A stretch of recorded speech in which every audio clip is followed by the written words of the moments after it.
Yes, we met a mask. Take care of this, and then in around 10 minutes we start. I have yes, when I try to go to you can also have yes, yes. See, I have to buy this, and then I try to. Yeah, I share.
Pois é isso que eu estou a tentar ver. Como não tenho ninguém do outro lado. Queres que eu faça aqui? Sim, se conseguires entrar no link de staff para ver se.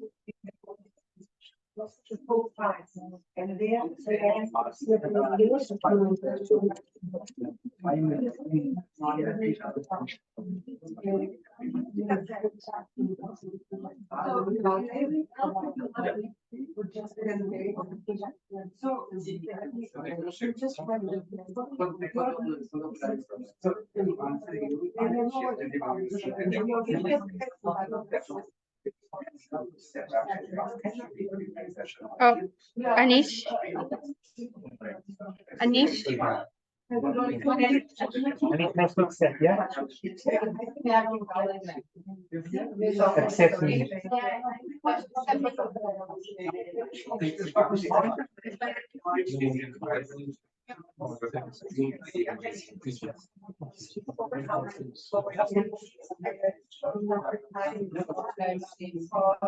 Jan? Hello, Can Ines. you How are hear me? Yes, and you? Can you hear me?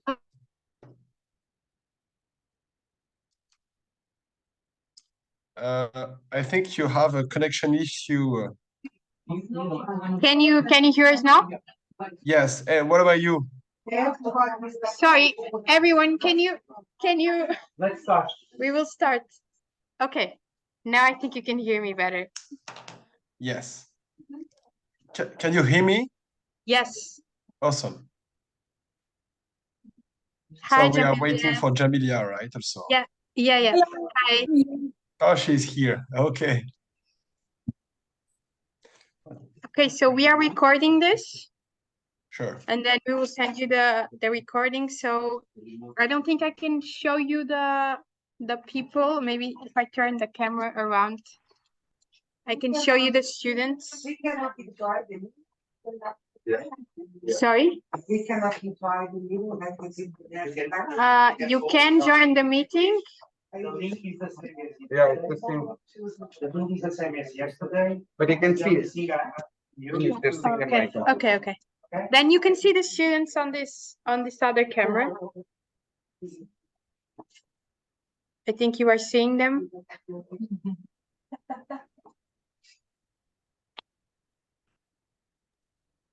I cannot see them right now. I don't know why. I can. What? I can. Yeah, I see Anish. Yeah, you need to go and choose the other. Okay. Yeah, sorry. Okay, yeah, great. Hello, everybody. Hi.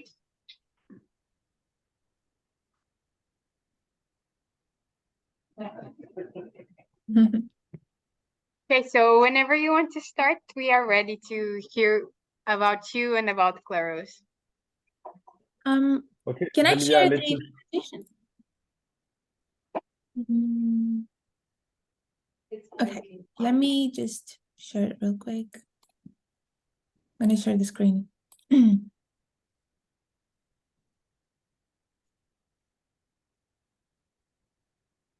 Mhm.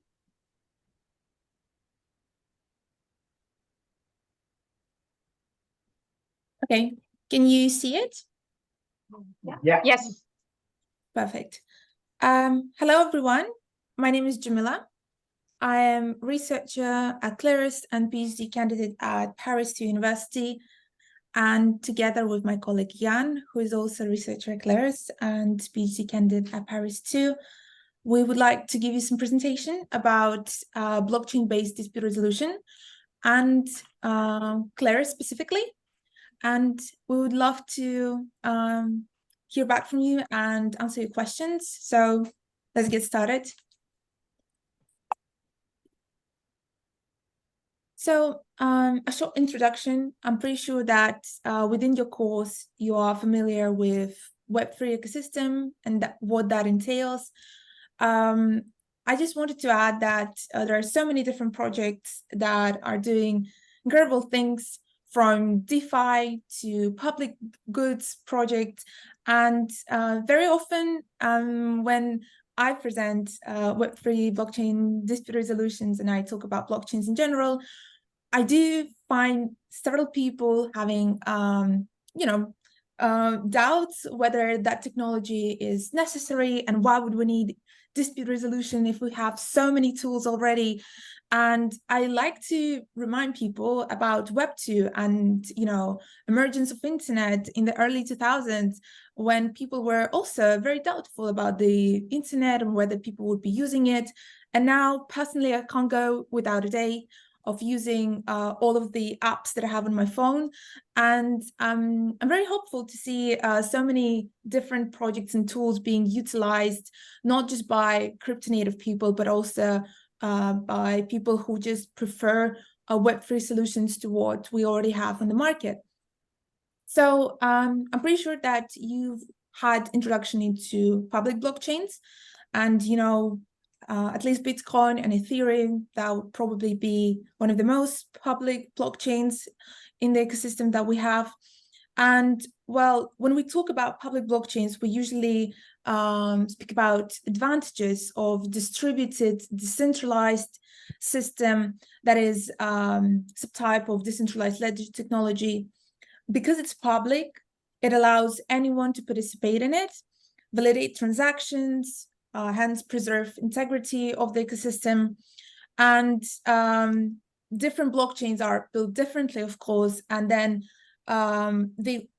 through combination of economic incentives and cryptographic verification, which can be proof of work, proof of stake, through crypto economics, that secures public blockchains and allows them to operate smoothly, and by providing the advantage that there is no way that would be one party would be able to impact or change the integrity of the blockchains without other network participants noticing. Jan, would you like to add something here? To precise some stuff. I mean, about the integrity, first thing first, you have to think of the ledger. So why it is say as registry? Because it's very important. That's the core idea of what is a blockchain. It's like a digital registry. It's quite the usual tools, in traditional business and economic interaction, right? If you have like a bakery, you need a registry to have an idea of your input and output, and then your profit, cost, etc. And what a blockchain is trying to do is basically that, a digital registry. And the public aspect is like find a way to make sure that it's not in the power of an entity, and meaning of entities like a set of person or company or institution or whatever, but a set which is quite limited, and a set which would have a power to the inscription into this registry, or to do what we call censorship.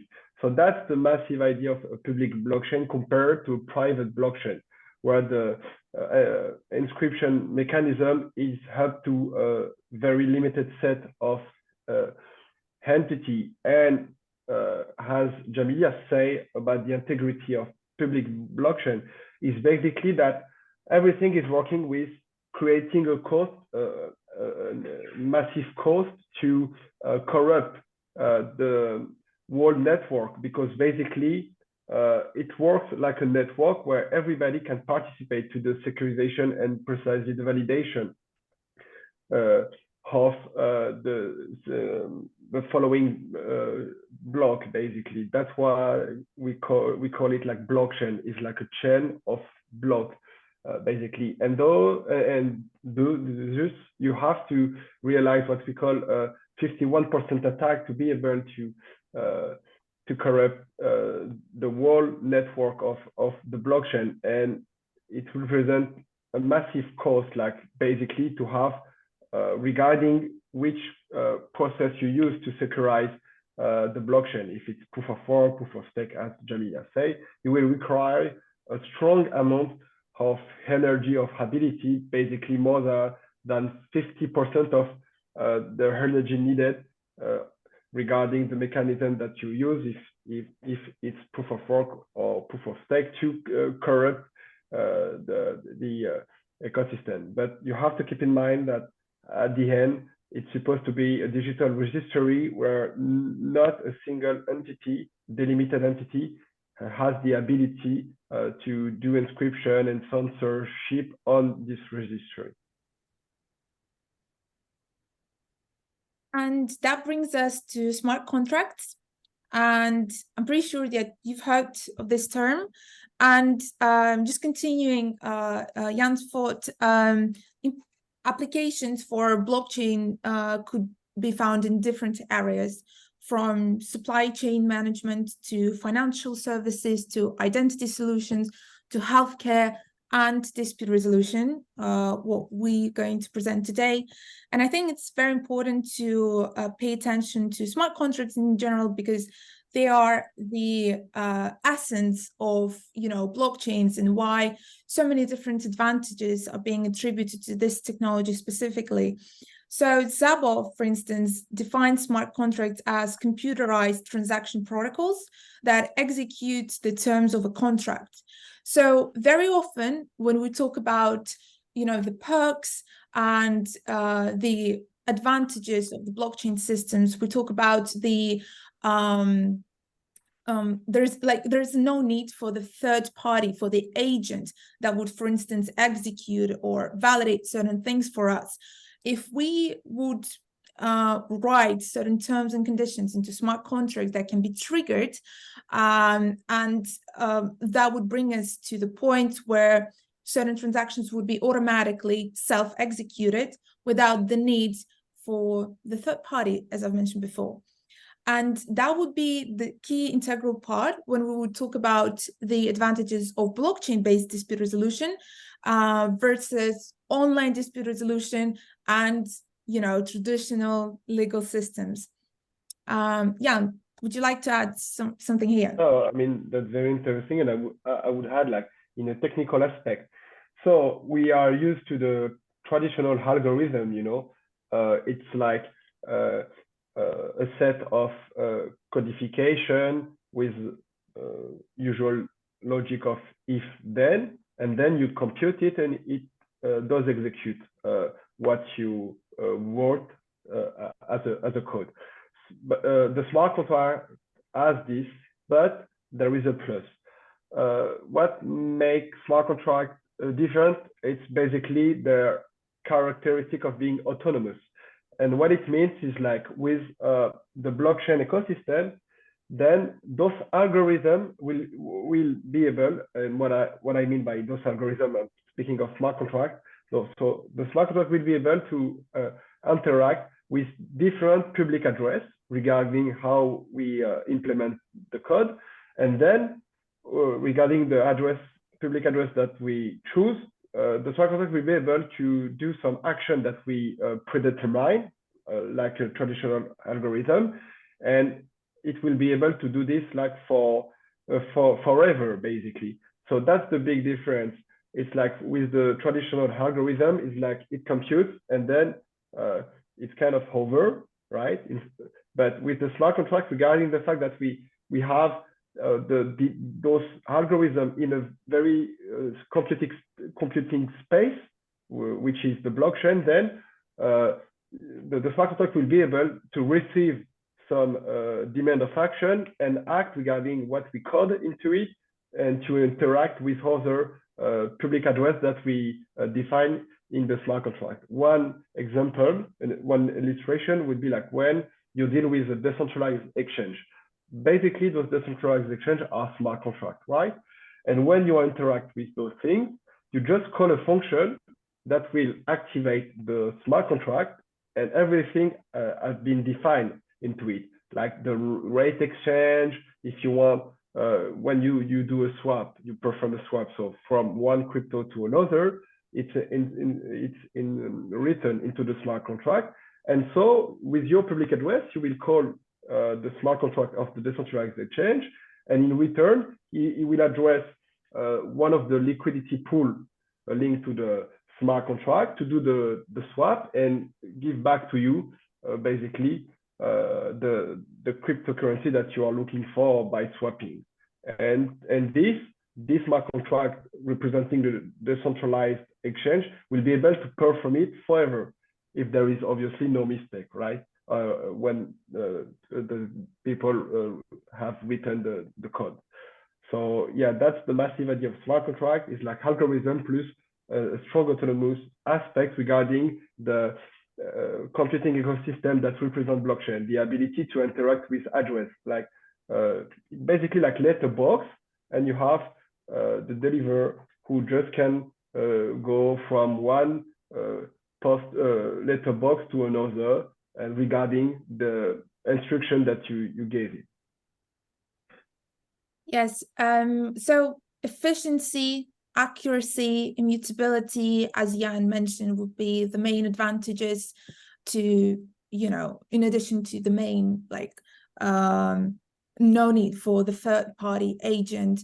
But there are also certain like disadvantages that one can think about is human factor and loopholes, and still reliance on the person who would write smart contract.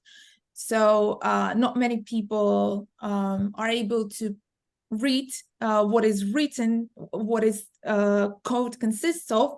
And I'm pretty sure that you've heard many examples of different tokens that later were found to be malicious or involved certain, you know, advantages and disadvantages, or like advantages for hackers or for people who are able to exploit it.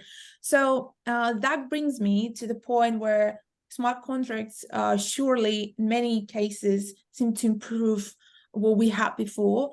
However, there is still the need for humans, for people, for reasoning, and smart contracts aren't capable of doing and resolving everything.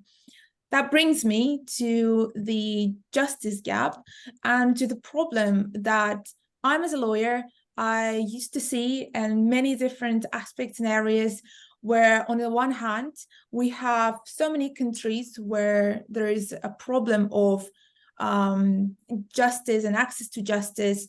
And there's, on the other hand, also a lot of cases where traditional courts are just overwhelmed with the workload and different cases. And I'm not sure, but probably some of you have had at a certain point in your life dealt with either traditional legal system, had to you know, interact with perhaps online dispute resolution, and it can be quite costly, it can be quite long, and not always very efficient. By efficient, I mean that even if you are the party at a court and the court had rendered the decision that is in favor of you, it still leaves a problem of execution of the decision. I know way too many examples where the parties have been waiting for their execution through the public force for years before they're able to claim, for example, the money that they've been owed. And you know, there are, for example, with the development of the Web2, internet, and all the relationships that we have online, there was also development of ODR, which stands for Online Dispute Resolution. And I'm pretty sure if you've ever used Booking or Airbnb or Amazon, and you've ever had a problem with the seller, the customer, you are able to access their dispute resolution form that basically enables you to either mediate or settle the conflict in a certain way that would, you know, satisfy both the parties. And in addition to that, generally ODR, I personally qualify it as part of ADR, which is alternative dispute resolution, which usually includes mediation, negotiation, reconciliation, and etc. And it could be arbitration, something that is basically alternative to what we usually think about, like traditional legal court system. And in many ways, this allows people to settle their conflicts faster, less costly, and they're able to avoid going that lengthy traditional route. However, there are still gaps, and online dispute resolution, it can in fact facilitate two parties being in completely different parts of the world trying to settle their conflict online. But when it comes to blockchain-based dispute resolution, it also allows people to not be dependent on the third party when it comes to, you know, the outcome and the result, whether it was arbitration or, you know, any other type and form of alternative dispute resolution tool that the party have been using. So, and then additionally, when we talk about, you know, relationships that are being built in blockchain, there is a need for solution that would first satisfy the needs of the users who utilize blockchain technology, and whether that is completely off-chain. And I see many different decentralized communities and DAOs that try to figure out and create their form of like blockchain mediation to completely on-chain solution that Claris can be. I'm using the word can be because we're going to talk about different use cases, and we will show that Claris can be used both as completely on-chain system, but also as a hybrid one. So I think that just, you know, by incorporating all the advantages that online dispute resolution has, but also adding the benefits of blockchain systems that allow self-execution of smart contracts, we can actually explore something that would suit users who utilize blockchain technology, or not at all, but they just want some, you know, different technology that would allow them to utilize smart contracts. That could be an answer to, you know, to users' demand. Yeah. Do you have anything to add here? Yeah, on this slide, not specifically. I agree with yeah, Jamilia, and yeah, maybe to sum up, for sure, the dispute with small amounts at stake are the massive target of decentralized justice, because it appears that it's quite difficult to reach the traditional justice, you know, at profit, when you are dealing with a dispute where it is at stake like dozens of euros, maybe few hundreds, you know. It's basically for some countries the cost of just reaching the tribunals, and I'm even not speaking about the lawyers, you know. So yeah, on this there is of course a target for decentralized justice, and specifically on chain, you know. So this is an illustration of this gap, you know. You have dispute on chain, and it's costly to reach traditional justice. So the massive question is decentralized justice fit for those type of disputes? So yes. Yeah, the precedent one. What do you think, Jamilia? Can we, as a community, set up a decentralized self-regulation mechanism? So yeah, I mean, this one is interesting. I'm pretty sure you are familiar with the DAO mechanism, so a decentralized autonomous organization. So it's like They haven't had that class yet on DAOs. It's the next class. It will be on DAOs. Okay, so Maybe some quickly, people here don't know very well. thank you for this information, Ines. So quickly, the DAO is like a digital association framed with smart contract, you know, so imagine an association, and just like the rules of the association, you compute it with smart contract. And so it allows, again, with the autonomous of smart contract to do action for the association, but secure by smart contract, right? If we establish the rules of the association, then we will set like a vote among the member of the association, and regarding the outcome of the vote, then the smart contract will execute specific action predetermined, right? And where the members of the association vote regarding those options. And so about decentralized justice, you know, you have this question of the community around decentralized justice at some point can settle policies and rules that jurors will have to consider in order to vote. And so to some extent, there is this question like, is a DAO with dispute resolution goal as Claros can be built around a community that frame this dispute resolution mechanism. But at the scale of a DAO, right, in a digital environment with users from everywhere, and so far without a constitution, without institution around, so we have to point it out, of course. So that's also a question, and that's one of the approach of decentralized justice, you know, because it is a DAOs, and the member of these DAOs have the right to propose some evolvement, update, or change on the Claros protocol, and then it goes through a process of voting, and then it can be implemented. So that's also a thing to consider, I think. Yes, and I'm very excited for you guys to, you know, to be learning about DAOs. I think it's a great world, and I'm pretty sure that there are just so many different DAOs, which, as Jan defined, stands for Decentralized Autonomous Organizations. And it's usually one of the key characteristics that there is no central authority, so it's quite horizontal hierarchy, and the power is distributed across different token holders, and it's just a fun whole world. And we're not gonna take it from your next lesson, so I'm pretty sure you have a great deal of fun there.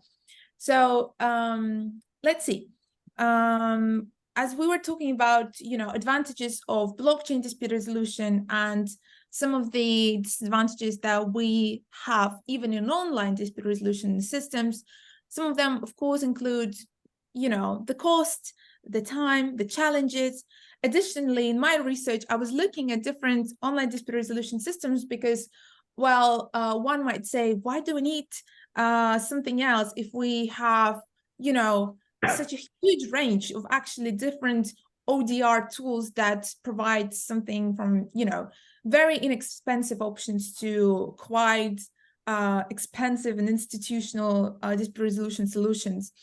I think many of them would definitely lack decentralization, and whether you can choose or you can't choose, there is you know, a thought in the back of your mind. Who are the people who will be reviewing my contract? What if I can't pay with card? Or what if I don't have an actual access to banking and like paying through Visa, MasterCard, those, you know, usual solutions? What if, for instance, I want to stay anonymous? What if I don't want to reveal my identity? And what if I don't want to go through KYC systems and etc.? And all of that is actually targeted by blockchain-based dispute resolution tools.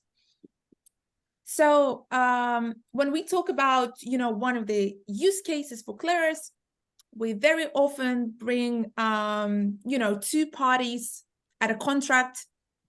Imagine there is Alice, for example, she is a graphic designer, and we have Bob, who is a person who needs, I don't know, some visuals for his website. And Alice is in the United States, Bob is in Brazil.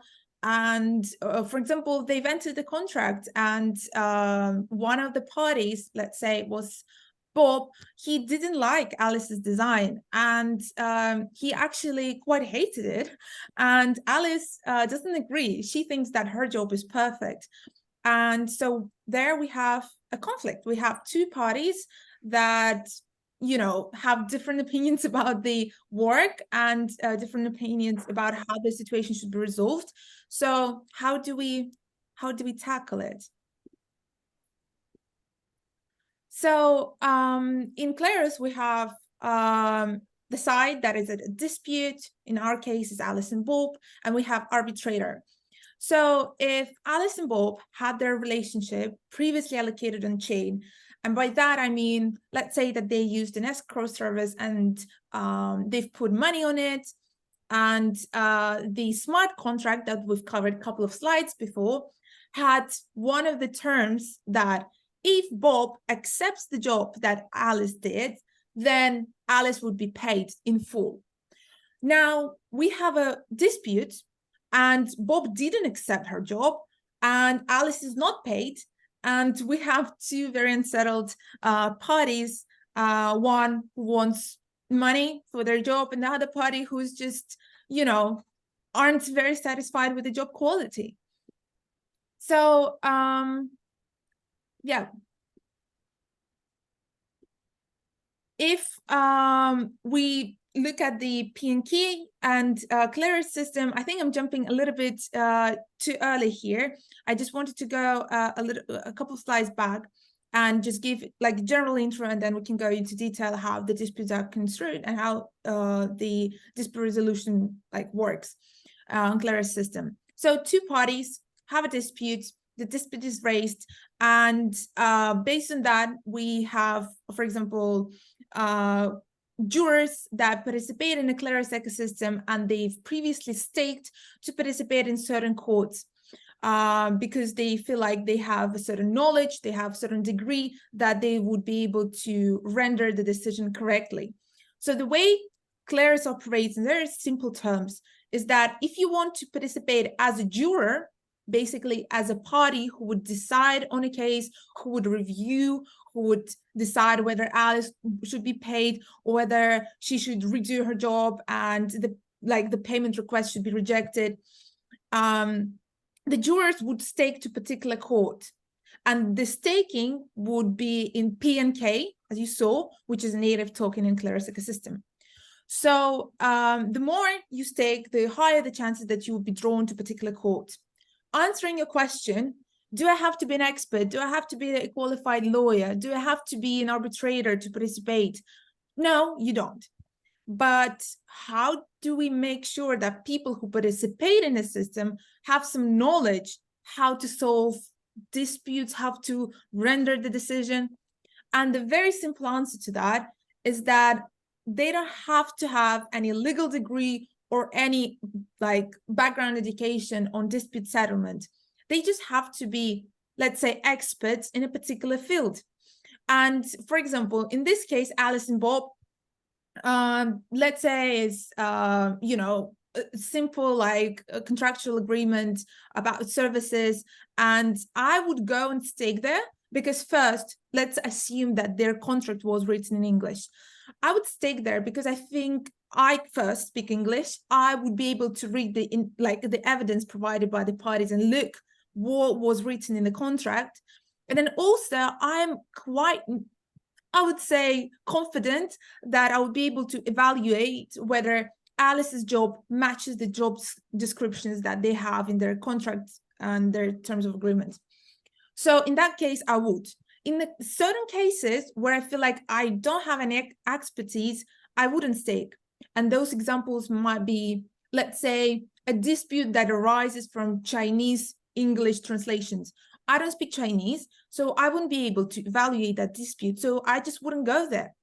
Or some technical courts where, you know, you would have to have some knowledge about coding.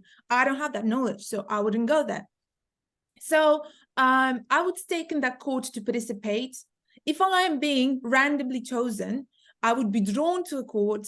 I would have access to evidence of both sides, and I would be able to compare and evaluate. So there's to each court, it's a different amount of jurors that are being drawn. And in order for me to, let's say, win as a juror, I would have to vote in majority with other jurors. Voting in majority and using, you know, common sense, something that would make the most sense in this particular case would actually bring me money.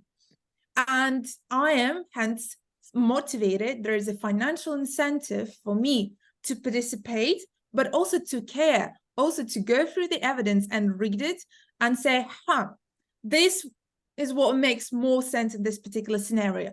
So that, I hope, answers the question that some of you might have about how do we ensure that jurors actually care about the case, and how do we actually get any jurors at all? Through economic incentives. Yeah, do you want to add something here, or shall we go to the next slide? So far, so good. Okay.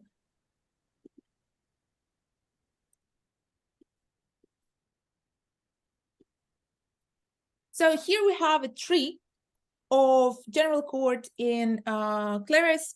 So I remember I mentioned, for example, English language, video production, technical, non-technical. So based on that, as a party who are disputed can either submit to certain, let's say, categories of court, or me as a juror, as a party who just wants to, you know, try the system out, or maybe even earn some money.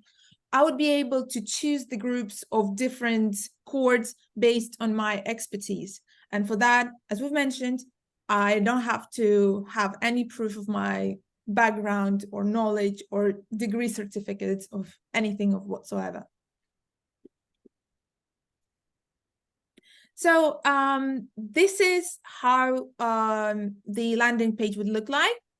And perhaps after our presentation, Jan would be able to show you a little bit around how you would be able to log in and see, you know,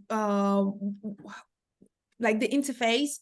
You'll be able to. Sorry, just sorry, let me interrupt you. They're asking what is this? So this is the Claros interface. So Claros is the decentralized court, and this is the website. We can say it like that. But we will then make a demonstration, a live demonstration. This is just a video that is running. So Yeah. this is a way of solving disputes, like the one that Jamila was saying about the contract dispute, through blockchain. And PNK, I don't know if you're hearing the sound very well. So PNK is the token that is native to Claros. So we already learned about tokens in my last class. So PNK is such a token. So basically, this smart contract, this contract between two people, not some token. No, the contract that Jamila was talking about is like a contract to, for example, make a website. So a company that is hiring a developer to make a website. So that's a traditional contract. And then there's a dispute that is arising out of that contract. And instead of going to a traditional court, where it may take a lot of time or the judge might not understand what is the scope of that contract, we take the dispute directly to Claros. I think I'm saying everything correct. I just one question I have for Jamila. Maybe come closer. Sorry, Jamila, because this might be a question that might be in everyone's mind. You gave the case study of the designer in the US and the other party in Brazil. Now, what ensures that they both will comply with the verdict? Is there some money that is being locked on a smart contract which needs to be released? Because that's how traditionally smart contracts work. But if not, what ensures that they will finally comply with the verdict of the jurors? If you could give some clarity on that. Yeah. So thank you for the question. I think I've mentioned, maybe I didn't make it very clear, I mentioned when I was describing Alice and Bob example that they've had their money allocated on escrow before, which means that they've had money on chain, which means that they've entered a contract. And for example, they've used an escrow service that Claris also provides. They've put money there, or let's say Bob put the money there. And one of the terms conditions of the smart contract was that if Bob accepts the work that Alice did, he would the smart contract would release the money to Alice to her personal wallet. But the dispute that we have on Claris is that Bob didn't do it. He didn't approve the release of funds to Alice because he didn't approve her job. And now we have two parties. We have Alice, who waits for her money, and we have Bob, who doesn't want to give her the money because he's not happy with the work that Alice did. Does that make sense? Yes, thank you. And then it's a good question that now got me thinking. We also have use cases when people didn't allocate the money or whatever relationship before on chain. They just utilized Claris without having any money before. And then it was an interesting case, very short. It happened in 2020. It's one of the use cases that we like to reference because it's one of the examples how hybrid approach would work. In 2020, there were two parties. They had lease agreements. So we had a tenant and the landlord, and there was a dispute. And one of their contract conditions said, paper contract, that it said that in case we have a dispute, we would appoint an arbitrator who would utilize Claris as a technology to solve the dispute.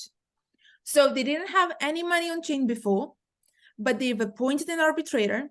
Arbitrator manually put the evidence and all of the terms to the Claris court, and then it went to court, and the jurors were drawn. They decided on a case. They decided that I think tenant was at fault and that he owed X amount to the landlord. But what do we do? The money wasn't allocated on chain before. How do we make sure that the party actually complies with that? And in that particular case, which shows hybrid approach of the use of the technology, as well as legal systems, traditional courts, that said arbitrator who was appointed by two of the parties and who utilized the technology, he took that decision and went to court. This whole thing happened in Mexico in 2020. We have a report. You could take a look at our website. We can provide the links if you're interested in the details of how that case went. And he presented the decision to the Mexican court, and the Mexican court approved the use of such tool for dispute resolution. Now, there are different opinions whether the court ratified the decision or whether the court just didn't doubt the choice of the dispute resolution. There's a different takes. But what matters is then the court used that as a basis, and they've put it to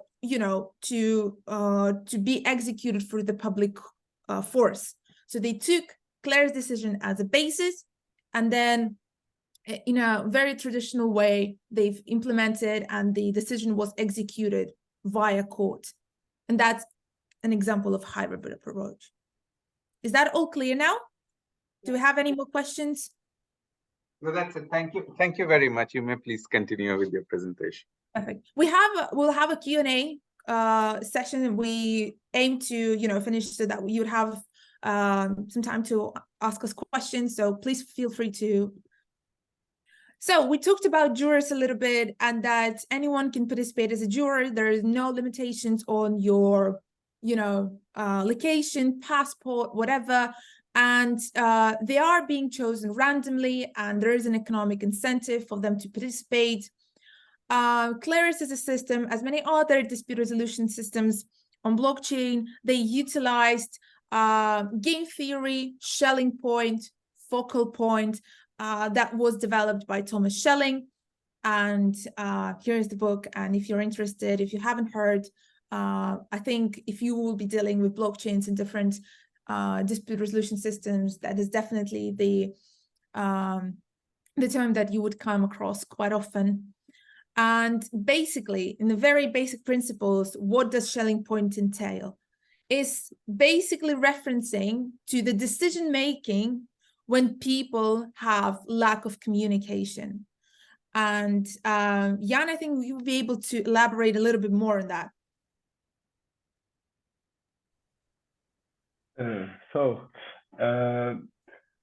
I mean, a good thing, first, the history of the Schelling point is linked to Thomas Schelling, American economist, who, by the way, got the Nobel Prize of Economics for this finding.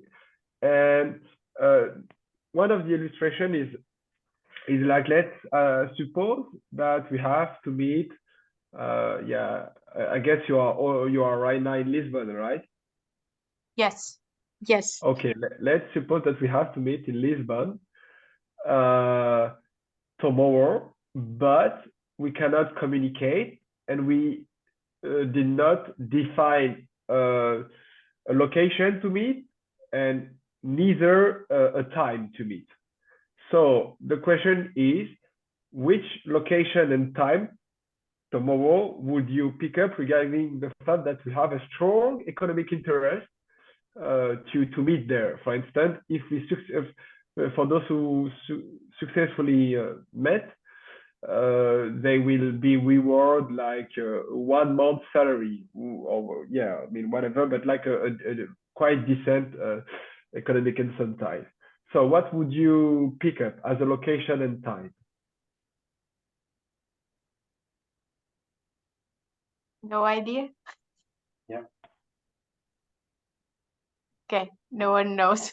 No one. Well, me, I'm not from Lisbon, but I had the opportunity to visit Lisbon sometimes, and you know, I think I would basically pick up the Comercial Plaza, right? Is it how we say it? Sorry? The commercial place, you know, close Praça to do Comércio. sorry, so Praça, Plaza yeah. Comércio, yeah. Literally close to the statue, you know, of the king, I guess, with his knight, horse, sorry. So yeah, and I will go there, and I will pick up, I don't know, like midday, and yeah, cross finger. But otherwise, you know, for If you instance, could not, sorry, I'm going to repeat the question that Jan asked. So if you could not, he's trying to explain the Schelling point with a practical example. So if you could not agree on a place and on a time to meet for all of us to meet, where would you pick? And Jan is giving the example of Praça do Comércio at midday. So like very a place that everyone knows, and the time that is quite, I mean, you have like no doubt about the time. So this is the yes, if you could not agree. So for example, Pedro was saying, oh, I want to meet at 10 a.m. here at the university. Rafaela was saying, oh, I want to meet at night. And more than it, you cannot communicate, so you even haven't the right to say I want to meet there or there. It's like really with absence of communication. So we just know that we have to meet tomorrow, but we don't know, we cannot say a place or a time, we cannot suggest anything, just we know that we have to meet tomorrow. But maybe in your context, for you guys, I'm not sure if you go to university every day, but let's say if you had to meet with some of your classmates, maybe in your context, your Schelling point would be meeting in a, you know, main entrance of your university at 9 a.m. because that is probably the most likelihood that the other person would think you would also think that would be the most common choice. So it doesn't have to be like when we give examples about, you know, works of Thomas Schelling and focal point, Schelling point theory, we usually reference like, you know, let's say strangers, they don't know each other, have no communication, they need to meet in Paris, they would probably go to Eiffel Tower at midday. Or like in New York, that probably would be like, you know, Central Station at midday under the clock. in your context, it might be something different. If, for example, I'm thinking about my friends, you know, being lost with no phones or anything, our Shelling point would be probably like a certain bar where we know that the other person would also go to, because that would be the most likely place for all of us to meet. So that just hope that gives you a bit of a content about his work. That is a very, you know, simplistic explanation of that. And I really encourage you to take a look a bit more in detail. But that is important because when we talk about focal points and we talk about, you know, jurors and falling into majority, when we are deciding on a case as a juror, we're thinking, well, what does that make like most of the sense here? We examine it, but then we also think, well, what would be most likely that other jurors would decide? And this is important for us because, as we said, it is our economic incentive, it is our stake that we don't want to lose. We're participating in this because we want to, you know, we want to be paid, we want to be right in that particular scenario. So, and that sometimes is very interesting because we had like some of my friends, they were participating in Clara's court and there was like cases of translations, English to Spanish. And then I think a friend of mine, he's Spanish from Spain, and there was a, you know, translation of like, you know, different dialect of Spanish, and he actually ruled incorrectly because because he was coming from his own perspective as a Spanish speaker based in Spain, but there was just a different context that he missed.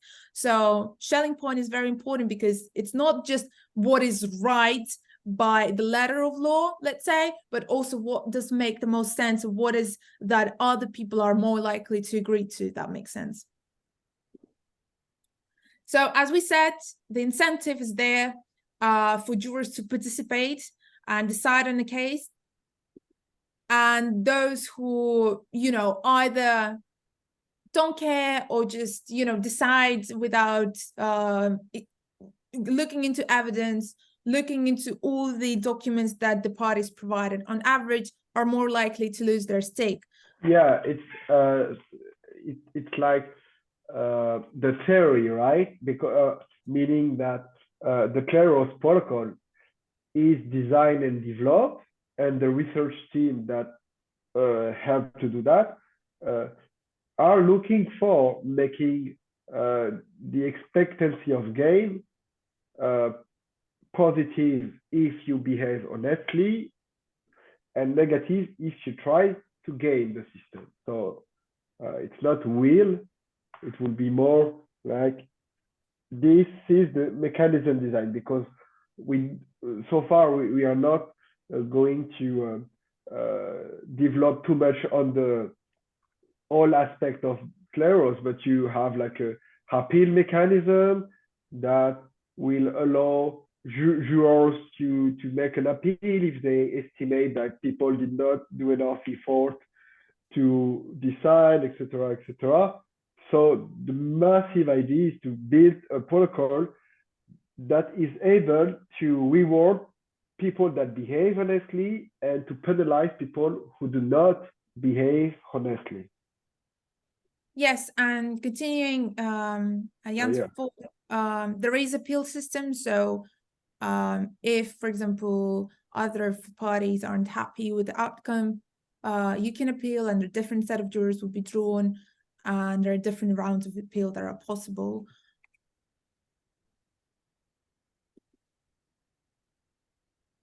So that's just some visual graph of, you know, the distribution of PNK, which we established as a native token in Claris ecosystem. And here we go to, you know, just some visual comparison between traditional ODR and Claris. So the resolution time happens to be lower, costs as well, and then transparency because it's all performed in a public blockchain. It's actually, there are a lot of different visual data that is being compiled by Claris ecosystem members. So if you would go and just Google, and there are just different metrics, and there are even juror odds that if, for example, you're curious to see what the likelihood that you will be drawn in a particular case court, you can actually go and test that out. Yeah, there's also, if you, for example, a party at a court, you can go and create a custom court and see, you know, choose the size of the pool of jurors and the category of the court that would apply to.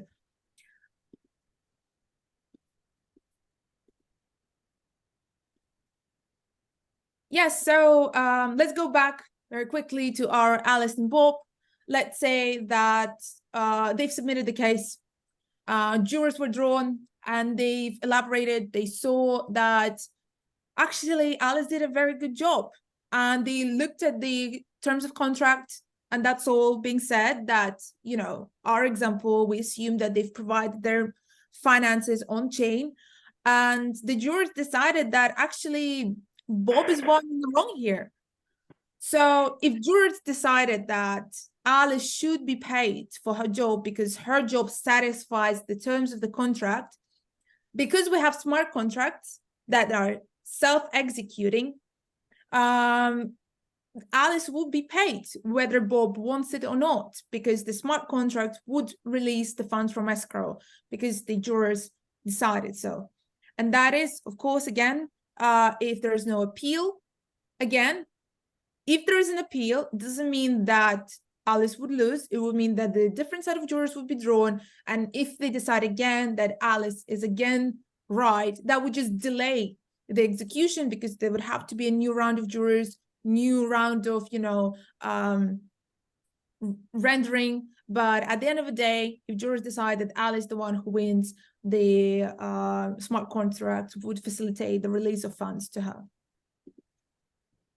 So that's just, I'm finishing my presentation, and then we would go to Jan showing you a little bit of a more interactive side of it. This is the paper that we recently wrote with my colleagues, with Jan, with Federico Ast, who's our CEO, William George, head of research, and Abir. Take a look. It's very interesting because it provides just kind of a comprehensive, clearest case study. If you're interested in that, I think answers most of the questions about, you know, attacks, about how it works, and certain anything from legal to moral considerations. And yeah, this is a QR code if you want to take a look or have any questions. We're very open to discussions and very encouraging. Last thing, currently we're running 7th edition of Clara's Fellowship. Maybe Ines can talk more about that. We've been very happy to have Ines as part of our fellowship during last batch. Now we are looking for people who would be interested in, you know, researching. This is completely part-time. We do provide our support. We provide, you know, research advice, and there is a small financial contribution from our side if your report gets accepted. So if you're curious to learn more, if you're curious about the technology and the applications of blockchain-based dispute resolution in the space, you can scan the QR code and get in touch with us. We would be very happy to answer all of your questions. On that note, I'm finishing my presentation. Now, I'm handing it over to Jan. Yes. So before doing the Q&A, we will going to do the experience. So yeah, first about the article. So yeah, I will follow Jamilia on this. I mean, this article really enlightens you on the state of heart regarding decentralized justice, and in many aspects: law, economics, game theory, social choice theory, business, whatever. So I think if you are interested in this topic, you will find materials, yeah, to think on. And yeah, we'll give a lot of materials. We point many papers that could be applied to decentralized justice. So yeah, you have many stuff on this article. It's like 74 pages. So yeah, if you really want to dive into decentralized justice, then it's Sorry, the Jan, perfect. sorry for interrupting. This one is actually like 18, so it's a shorter version. Because 70 sounds like overwhelming, but yeah, this is the original edition. That was 70 pages, but we had to. I have shared the link to this one in our Telegram group, so our students can check them later. Okay, no problem. Well, there is a longer version, and yeah, but okay. So let's shift to the testing part. So please launch your MetaMask, and let me share with you right now the Kleros link to the testnet course. You will need to switch on your MetaMask to connect, and to connect to the Goerli testnet network that you, I assume, already installed in your MetaMask regarding the mail exchange that I got with Ines. So, okay, let me just share with you the link. So you can open your MetaMask, that little box on your browser, and Yeah, you do you can want to share your screen? So far, it's okay because they will have everything on their screen, but if it doesn't work as we would like, then yes, I will share my screen. I mean, yeah, that's fine so far. And sometimes the testnet network can be buggy, so I may have to share my screen.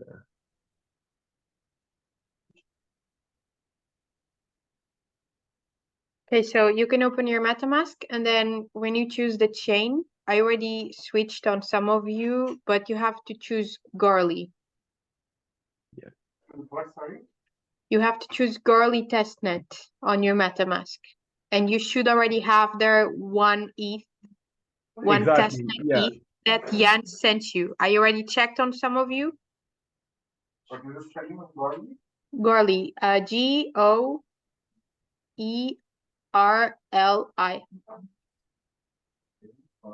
Can you probably send it from Telegram? Yes, I can write it on the Telegram. Goerli test network. Right? Yes. Yeah.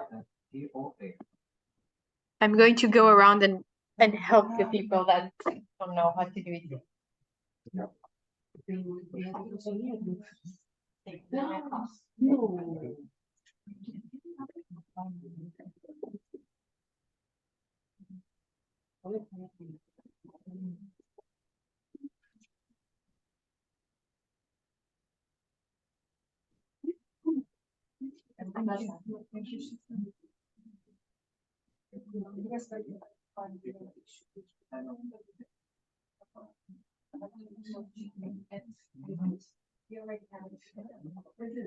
Yeah, she knows me.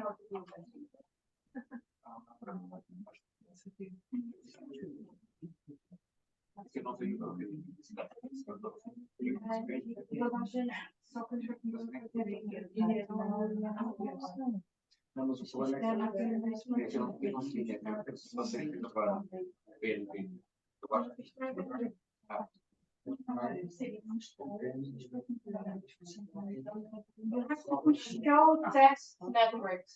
Otherwise, push show and then you have to choose the Bottom test network. Oh, yeah. Thank you.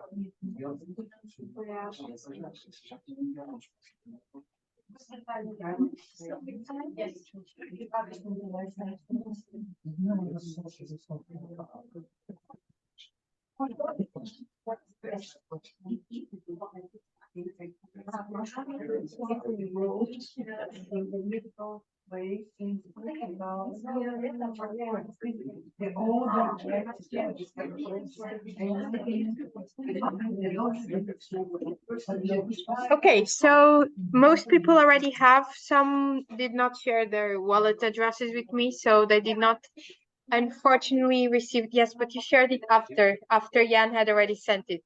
Sorry. So those of you that did not share on the Zoom when Pedro gave the class, they don't have Garly, but I can then send it to you after. Yeah, but yeah, Now it you will have to require wait. time, so we will Sorry. deal with those who have. Yeah, so some of you already have one Garly ETH that Jan sent you. So we took care of this a few days ago. So And you yes, have those to, of you already yeah, have it. awesome. So for those ones, you have to click on the link that I sent on the Zoom. Yeah, so you have to click on this link that I sent, the last link. It's called Demo Dispute Resolver. No, You have to the click on last the is link. like demo court university. Sorry, I changed it.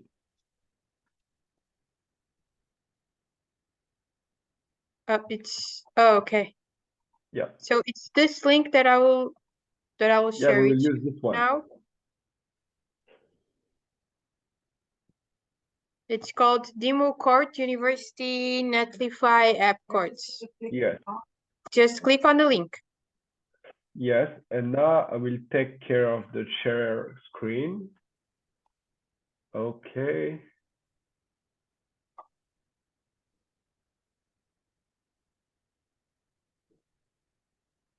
Yeah, so as you can see, these were the wallets that were shared on the Zoom.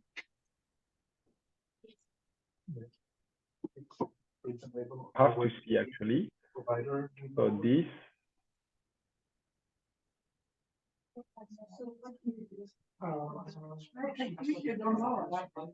The same.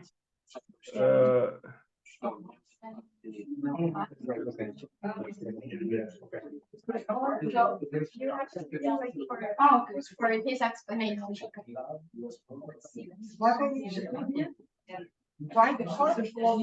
So they are asking if they need to join the courts or if you will Yes, explain this. they have to join the court. So me, Okay, so yes, I already you have to joined, but join. it's supposed to be here.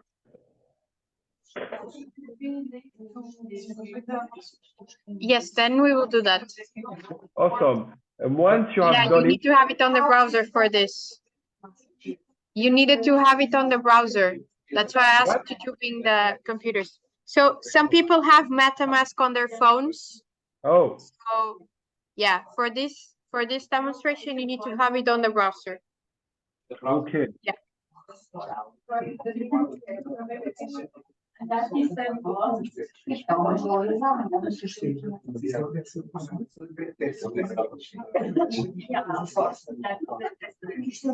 Okay, so please click, if you have it on the browser, please click on the link that I sent and then join court. And for those who have joined the court and who have shared the MetaMask public address yesterday,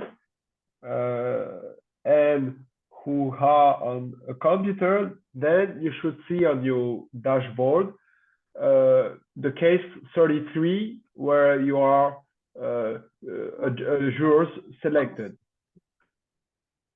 And so you should have the ability to vote on the case. You have to follow the explanation. I also don't know this. Okay, so is anyone seeing this dashboard? No one is seeing this dashboard?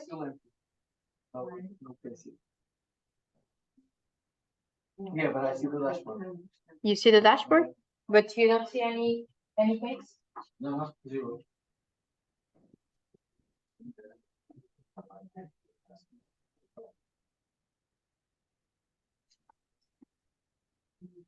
Então, vou trocar essa. O case é o 27. 27. Não é o teu.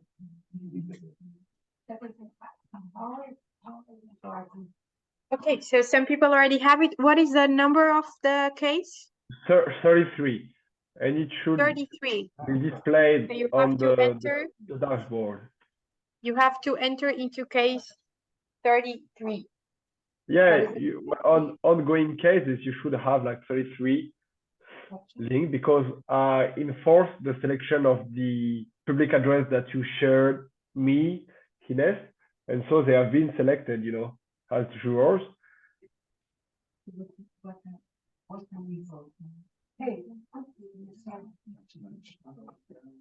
We are voting on the case 3 Yeah, perfect. So now you can vote. We take. So I don't think they are seeing case number 33 when they put join courts. It's showing like that general dashboard that says the various subcourts that exist. So Oh, it's because they click on the C court, but yeah, when they just join the court and they did not click on C court, it should. I mean, so you see they my should screen, already right? see it in the dashboard. Oh, Is that it? fine. Okay, 1 second. When they join from this link, they should already see. They don't have to click on see courts. Is that it? True, they just because you see my screen, right? Okay, so I'm going around again to try and Yeah, understand. sure. Oh, okay, sorry. You have to click on Claros on like the logo to go to your dashboard. And then And then you should see case 33 that is called English lesson. Oh my gosh. Click on this. Here, do you see this? You have to click here. Yeah, okay, we already. And then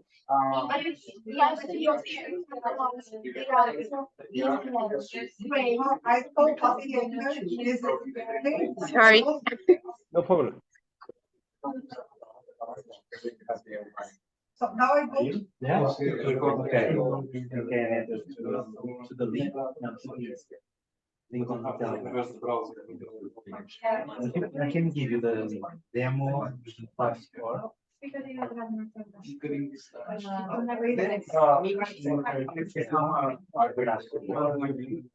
Just go.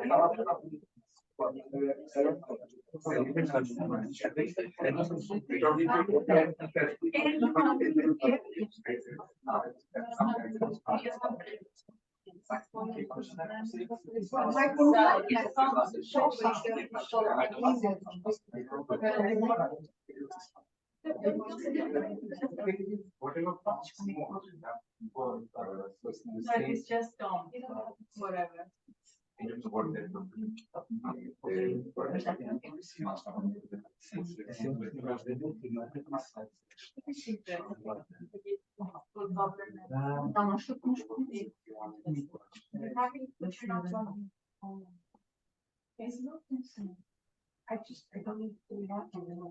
Just try to follow these instructions. No, I don't think so.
Sim, claro. Okay. So they already see the case 33 and they already entered some of them. Okay, and so they should have the ability to vote.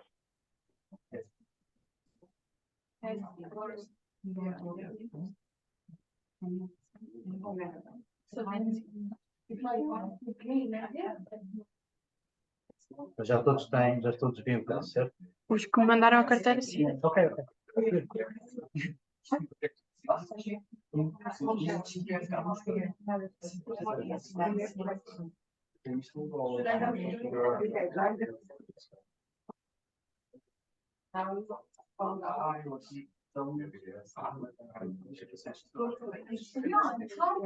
Do you decide who can be jury? Because it can be How is the jury decided? to avoid this game theory. It's game theory. So it's complex. Yeah, but if you can just give a small summary, that Yes. random or someone is selected. It is a mix of random and non-random, yes. But they can explain. So it's not possible for So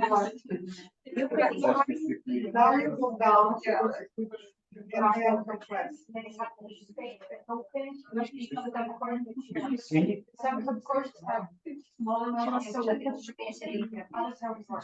But then if you don't should be their own mechanism. If this game is related, I'm not so qualified. okay, so do they need to do anything now or? I mean, when they are when they join the court, they went to the 33 case, they should Yes. have the ability to vote. Do Okay, they so have it? it says that I saw on some of them that the voting deadline says 10 minutes ago. That's Oh, not yeah, an okay. issue. Yeah, actually, yes, we had like a 15 minutes room to vote. Yeah, I thought we would be more quick, Yes. to proceed. But I Sorry went for to that. crazy, no problem. And so basically, we're creating another one. So this way, we will just say get ready, and then I will launch the 15 minutes interval of time, right? Okay. So no worries, give me a few minutes and we will be able to vote on another case. I mean, it's the same, and just recreate another one. But I was yeah. Meanwhile, realized, maybe sorry. while Jan is recreating it, do you guys have any questions? We have a question. Make sure to be ready, please, also, because yeah, 15 minutes go fast, right?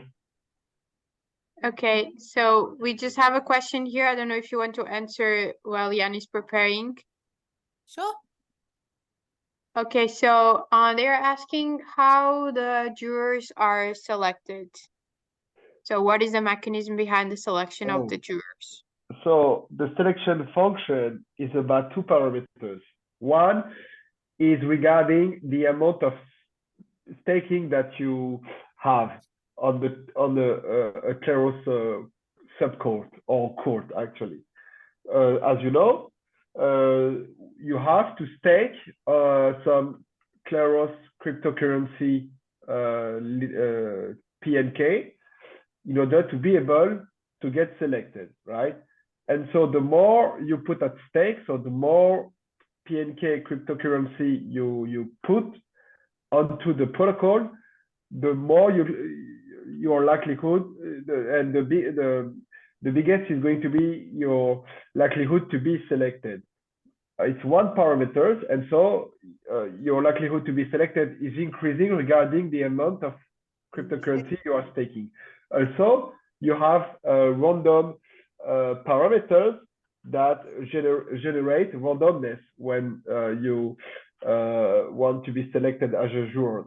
Why? Because of the right, sorry, you will just have like a court link to your ability to stake a lot of cryptocurrency, right? Which is not desirable, because otherwise it's like a vote by the rich, right? It's literally biased and inefficient at all.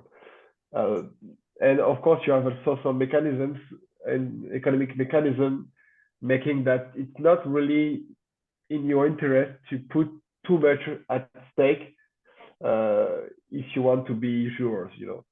So this is how the Clearance Protocol do select the jurors.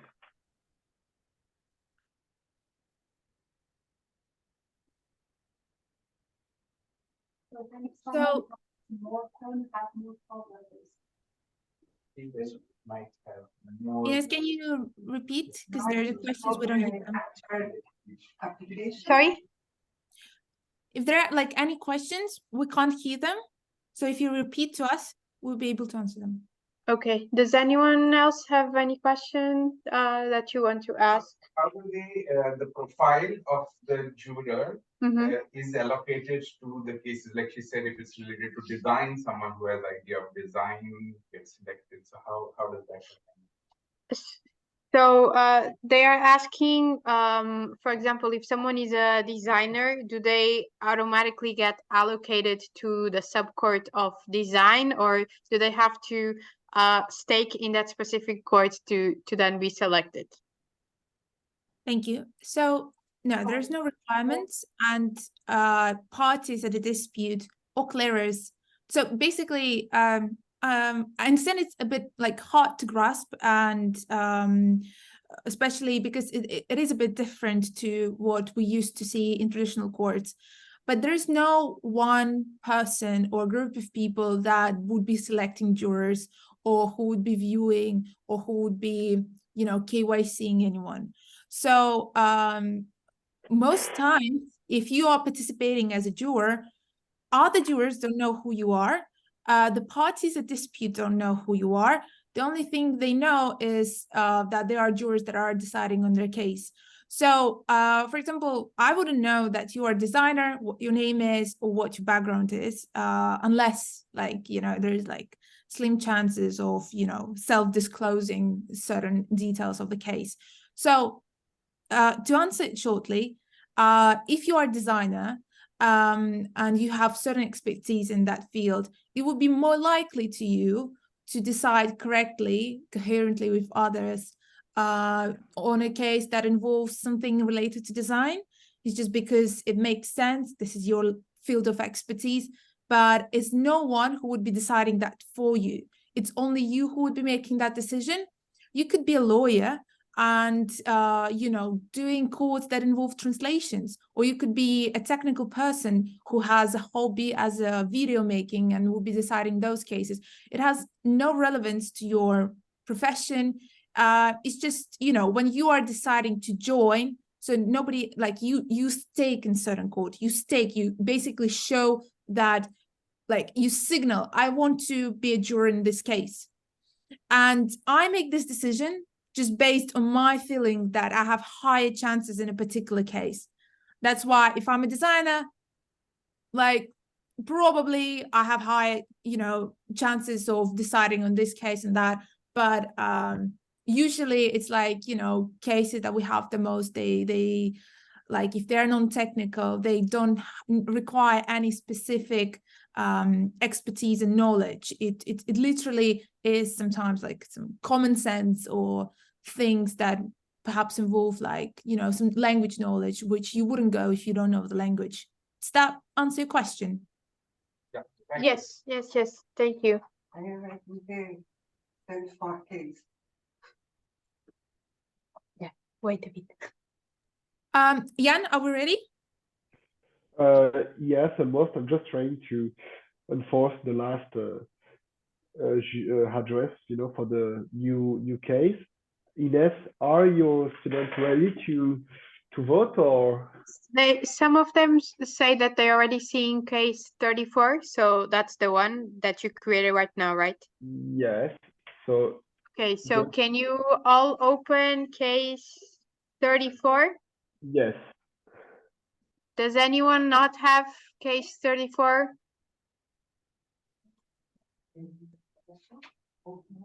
Start reading this case and the evidence to make you vote. Yeah, I'll go to the home page, and when you scroll down, you'll see case 34 at the bottom. So when it says vote, you can enter and vote. Okay, so they are ready. So 1 second. Yes, but case 34 is blind. It's pending. When it turns to voting, you can enter. So I read the question and then I go to the history and, oh, yes, no, or refuse, right? Yes, you have to vote, yes. Okay, yes. Okay, some of them are already voting. Oh, No, the question is Portugal going to be the next vote on this? Waiting for is this. I don't know the evidence. Oh, I need to wait for the evidence.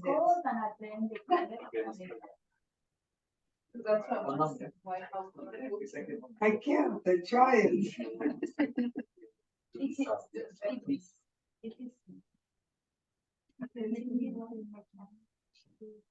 I need to wait for the evidence. Doesn't have it. I want to vote when have the evidence, right? Because I tried to go, it's not recording here, just waiting for the evidence. I'm sure the light. Okay, so they are already on the voting page, but do they need to add any evidence? no, they don't have actually. Because They just the have options to vote, they show like in gray, and it says Yes. pending evidence. Wait. Maybe Anish, you can then share your screen if it's not Okay. working, but not right Yeah, now. it's showing the same for on my screen. Yeah, on all of them, it's showing pending evidence. I will share my screen. See, I'm seeing this and I cannot click it. So it's waiting. Okay, yeah, wait. I will just proceed to the past period. Okay, get ready, should work in few seconds. I'm Me? launching. Okay, so I'm launching the, wait. Wait a bit.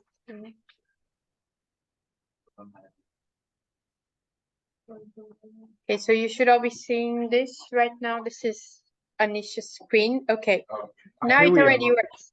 So Awesome. you can reload and you can vote. Everybody has now. Okay, this is my vote. You can also justify your vote. Justify. No, you can if you want. Only if you want. Can just vote.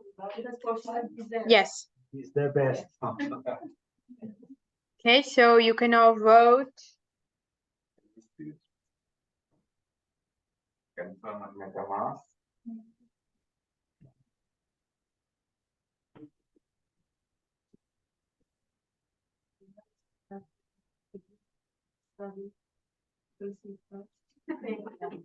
I just tried something. When MetaMask appears, you have to confirm the transaction. Okay, you are not spending real money, you're spending girly testing. They are actual.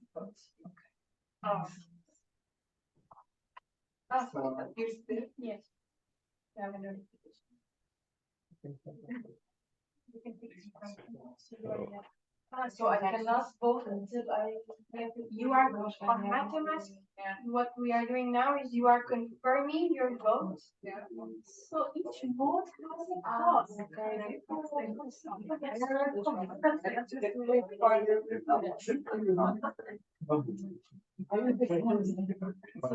People, they don't have the right to vote. In this case. Like Sharpie. No, You vote.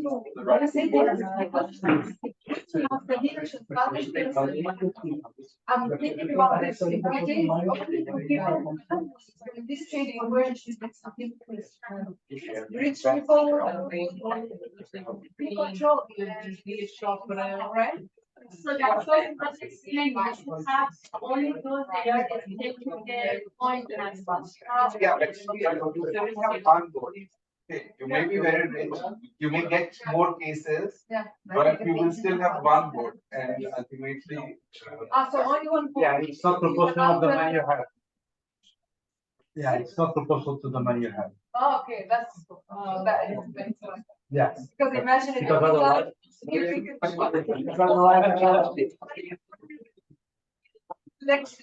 It's not stated. You know, it's not stated. Okay, so I think everyone already voted. At least Okay. the people that have their computers already did this. Okay, so basically, we just have to wait the voting period. So as you know, it's 15 minutes. So I think it will end soon, like in 10 minutes. Okay. So for those who did not yet vote, I mean, I give the power to all the addresses that you shared with me, Ines. So Mhm. you have still time. So Okay, so now we have to wait until the voting period ends. And that can be a Q&A session. And course. Yes. Does anyone else have any question for the two Claros researchers? No? I think we can move to the next. We have to wait a bit for the voting period to end. How much time it is? How long do we have to wait for? They are asking that. So it was so it's like 50 minutes period, and I launched it like 5 minutes ago, I guess, right? Yeah. So 10 minutes. Okay, so it's 10 minutes. Right. Move to the next session. They can see the results later. Okay. Okay, so unfortunately, I think we have to move on to our next class. Okay. But then is it possible to show the voting results? Yes, so let me share with you the link where you will be able to see where we are. Okay, so we just need to enter on the link again. Another link, yes, this one. And with this one, it's like yeah, an update of all ongoing disputes. And then, yeah, you can have access to all of them, including the 34, and you will be able to see the result. And yes, and it's also like, so maybe let me share my screen quickly. So,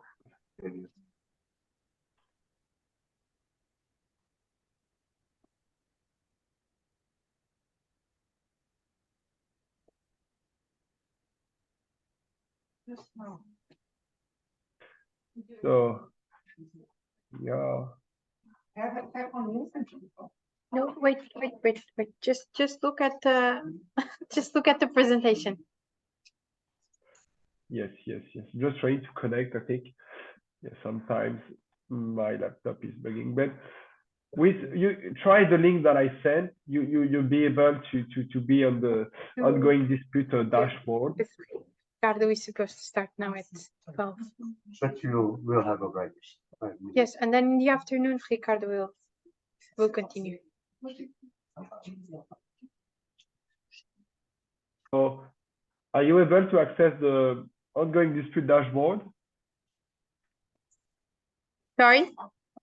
Are you capable of did you reach the link that I sent? Yeah. Awesome. So you are supposed to see the Claros dashboard, right? Yes, but it's asking me to connect to my MetaMask, and I don't have it here on my computer, but I can share my screen. yes, Anish will share his screen. Here I see this. That's perfect. And with that, you just have to click on voting test 2. And This one? here Yes. you will be able to see when the period will end up, you will be able to see the results, right? Still in the voting period, but after that, We will see the result. We will Sorry? see the result here. I'm saying You that are- here we will see the result when it's concluded. yes.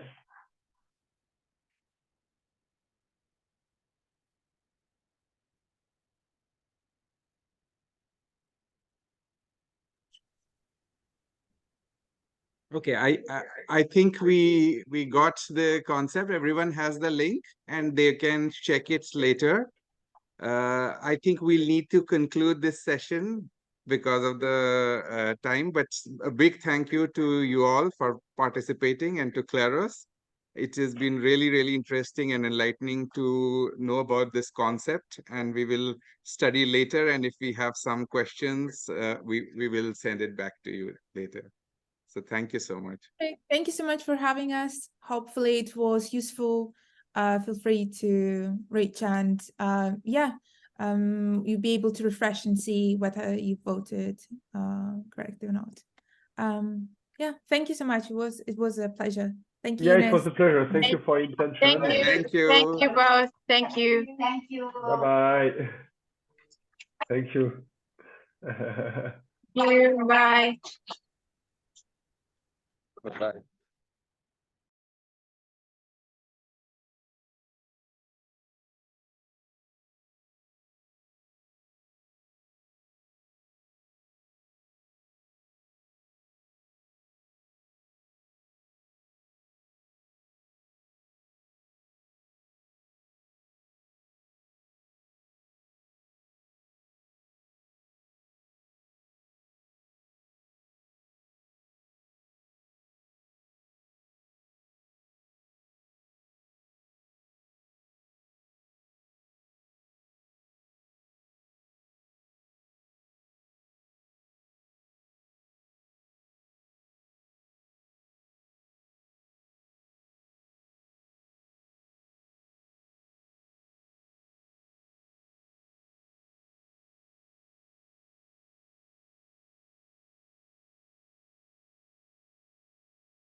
In the bathroom.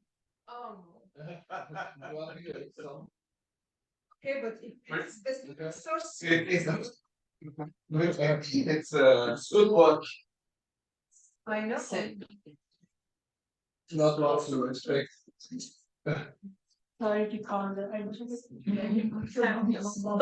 Yeah, no problem, no problem. Are you?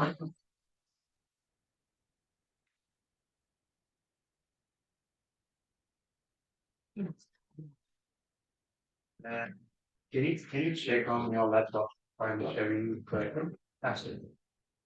Yes, I am sharing the wrong one.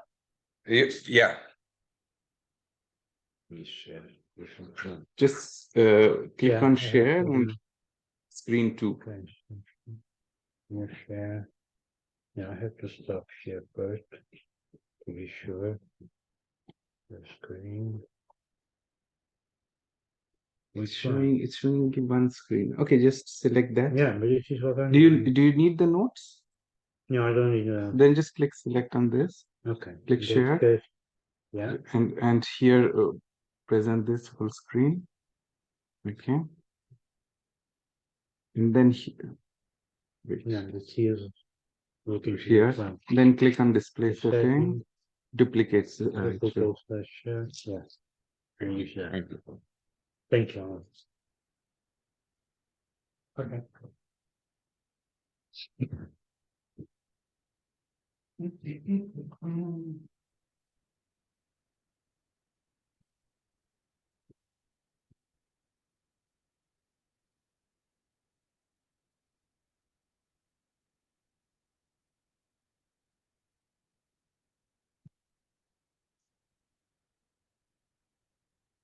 So we're just testing here. Cutter, can you hear us properly?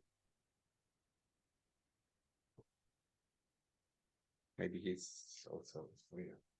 Yeah.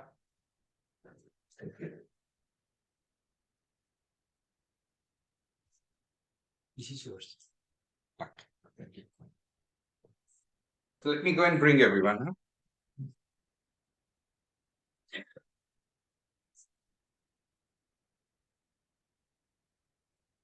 Guys, we are starting. Please join us.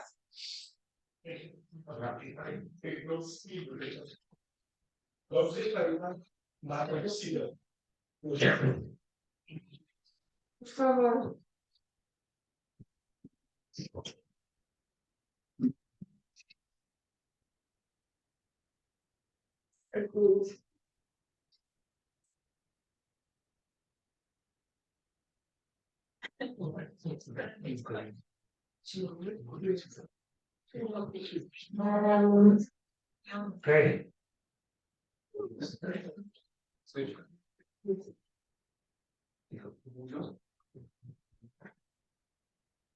Okay, the objective here is to present and discuss some of real world applications of blockchain and more broader distributed ledger technology, which I will explain in brief. Please put all the questions even when I'm speaking or presenting, because it will be more interactive, and any doubts or any thoughts, share with all of us. Okay? Good, ready? Yeah. I'm not. Okay. Great. Okay. I brought this blockchain beyond cryptocurrencies because I will not talk about cryptocurrencies. I'm talking about the underlying technology and how the underlying technology can be applied to real world purchases that we have. Some of them, others for sure you are on your business idea challenges, you are bringing up other kind. Okay. We'll talk about briefly what is distributed ledger technology, what is blockchain inside of DLT. We are touching on something which is quite foundational on everything that we are talking about blockchain or digital activity, which means that we need to have a robust identity, and what means identity in this broader sense. Then I have an example of charity and support distribution. Another example on art and luxury, mostly on how we can verify the authenticity of the product. Where I'm not touching on provenance, but I will approach provenance also. An example of alternative capital markets, and this is an example which I know quite well because I'm part of this project. And the last one, which is related to my thesis, the healthcare and medical records. Okay, good. Let's move. Okay. Sometimes here during my presentation, I will not talk directly or no, I will not use the term blockchain, but I use the term DLT or distributed ledger technology. Okay. Blockchain is a subsegment of DLT. DLT is a broader way to discuss or to talk about a decentralized network, which could be public, could be private, public blockchain, could be private, could be using blocks or not using blocks. Okay, that's why it's a broader sense of that, because some of the projects which I will bring here, they are not really or translated in a blockchain blockchain Bitcoin as we discussed here since the beginning of this course, but we'll use other kind of networks, but they are all decentralized. Okay. Which is the difference between distributed and decentralized? Okay. That's a good question. We should Yeah. have explained that at the start, but You are no, we should have explained that. since the beginning. You know, you see, when you see the difference visually, okay? Okay. When you use distributed networks, you propagate from a point, okay? But most of it's like this. A decentralized network is a distributed network, Okay. correct? Yeah. The difference here is the way it moves and how we can interact with which of the nodes. For example, let me give you an example. I have a piece of code which I want to process in several computers. Okay, I distribute this code to all of the But Okay. without them decentralized. Exactly, that's. centralized in which sense? No, it's not centralized because no centralized. No, because the code is distributed to a lot of computers. Even though it can be distributed from one central point. So let me give a From what? can I give a simple Yeah. definition that maybe you understand? So distributed means you have one thing, you can divide it into parts and store it in different places. Okay, that's you're distributing it. Yeah. Yeah, but each part need not have the whole. Each part can have one component, and now you need to combine and store. And decentralized is essentially you are taking the same thing and you are making it multiple copies. So everyone has a copy of it so that you can now check that. Okay. It's not linked anymore to the. I mean, this concept can be applied in different use cases and scenarios. In the case of blockchain, when we say it is decentralized, it means everyone has a copy of the entire chain. So you know that that there are various. It's not dependent on one person because. But let me give you another of a distributed system. A distributed system, IPFS. So what it means is that if I want to store, or a cloud system is a distributed system, because now you have a big media file, you have big, but you're not storing it at one place. You are storing it on demand. You might have certain copies, but not everyone has to hold a copy of everything. So distributed can be a more scalable model in certain cases than a decentralized. And decentralization, your primary objective is you are doing it for building more trust, because you're doing it for the purposes of trust. Distributing, you are doing it for efficiency and scale. But also in distributed, you have still a central point that is distributing the between in different locations the nodes. But in the decentralized, no, there is nothing like no controlling. You have many things that they are like not controlled by any. And most of the time when you are distributing, you are not distributing the whole pack. You can distribute parts of the pack, and then when you need to reconstruct, like PFS is doing, PFS interplanetary file system, when you want to retrieve, you have to join the pieces. Okay. Like yesterday, we gave the example of relays. You are putting copies in different relays. It's a good example. Yeah, but you're not keeping a copy of everything. It's not necessary. So you're actually distributing. Okay. Good. We learned enough. Okay, let's go to self-sovereign ID. Self-sovereign means that in the end of the day, this is the identity. This is my identity, but it's mostly my extended identity. Let me give you an example. Some of us, not all of us, some of us are probably Korean, but we have this, okay? Yeah. This is our citizen card. We can have the same situation through Shavmobile digital, which means this is our identity in the web or in the electronic means. Okay. Good. And this identity, what we have there is our name, our birthday.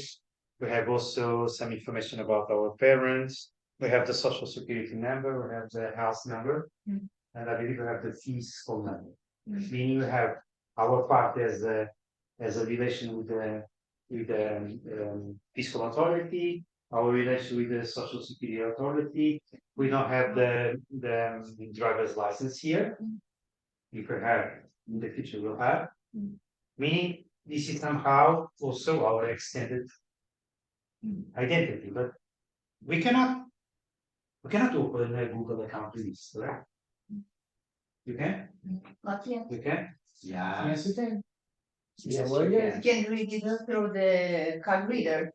Yeah, you can. You can assign what the digital certificate that you have there with an account. Exactly, but nobody does because it's not simple. Yeah. Oh, it's more simple to Go there and create an Yeah. account. and more than that, probably we open a Facebook account with the coordinates of the Gmail account. Yes. okay. Yes. Oh, okay. Good. And also, we don't like to put our real information. Yes. This is something that we can. Okay. Meaning this is our identity that we create for ourselves, which has to be valid. Okay? By other things, which are not necessary to be all the third parties that we are used to. Let's move. Okay. Self-sovereign identity is an identity for individuals that we can control our data. And we can control to whom are we sharing our data and which data are we willing to share. For example, each time you are opening a Facebook account, you need to put your birthday, correct? Yeah. Okay, but why Facebook needs to know your birthday? They on what they would what they need to know. To target advertising Yeah. during your Exactly, because in the end of the day, what they need to know is if you are more than a certain age, which is the limit to open the limited threshold to open an account, correct? The same thing is to have a credit card. We are discussing a lot of information. Part of this information is not used primarily to open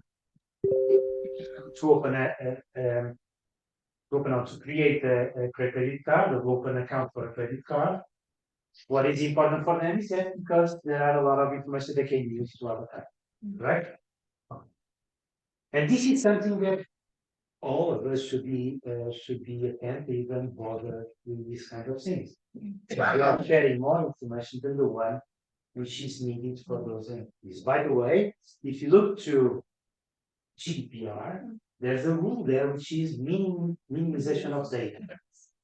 Meaning only ask for the data which is legally and critical necessary for the subject matter.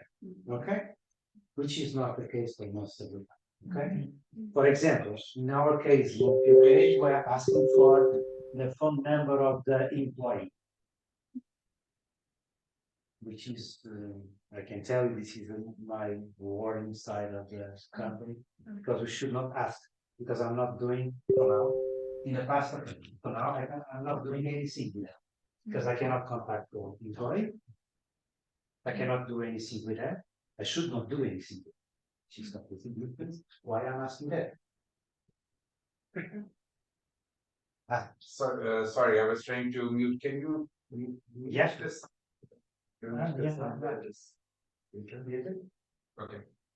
Now let's take this one of the way. Okay. Only two for you to have a picture. Meaning, what we're saying is a digital identity system where individuals control and manage their own identity, which means without relying on a central authority. Okay? Meaning decentralization again. There are three components which are quite important for all of you to understand in this case of decentralized identity or self-sovereignty. One is called decentralized identifiers. Decentralized identifiers are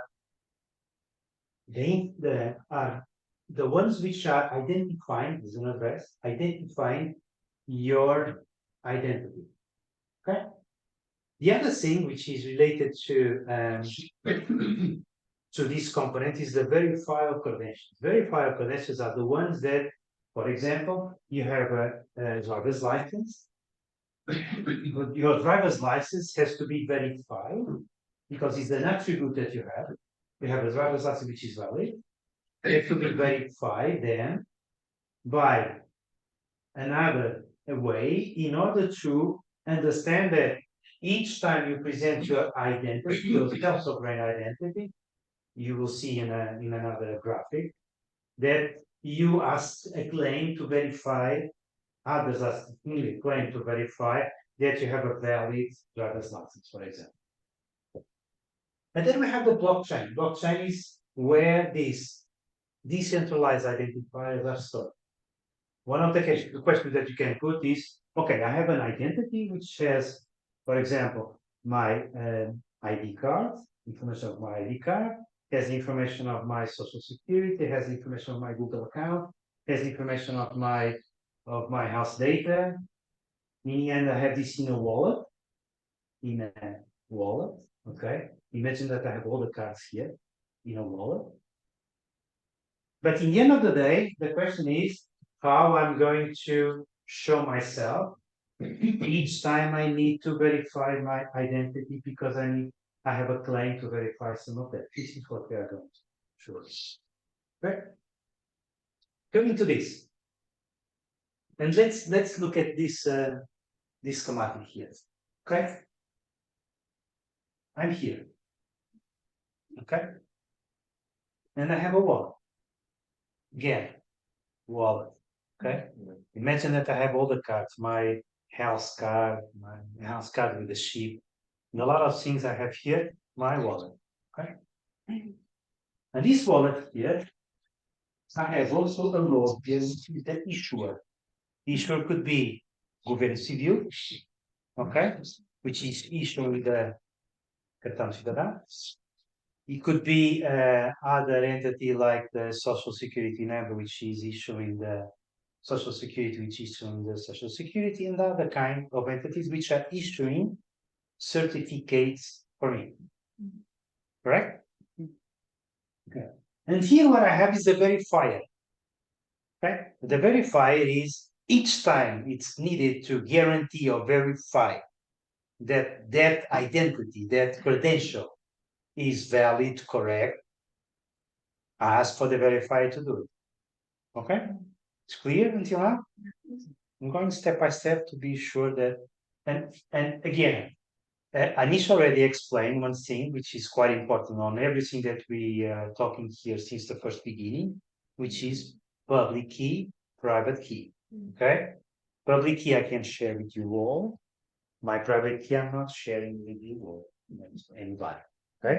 It's also your mailing address. Our mailing address is our Exactly. our close. It's like mine. yeah, it's like a public key is our IBAN account.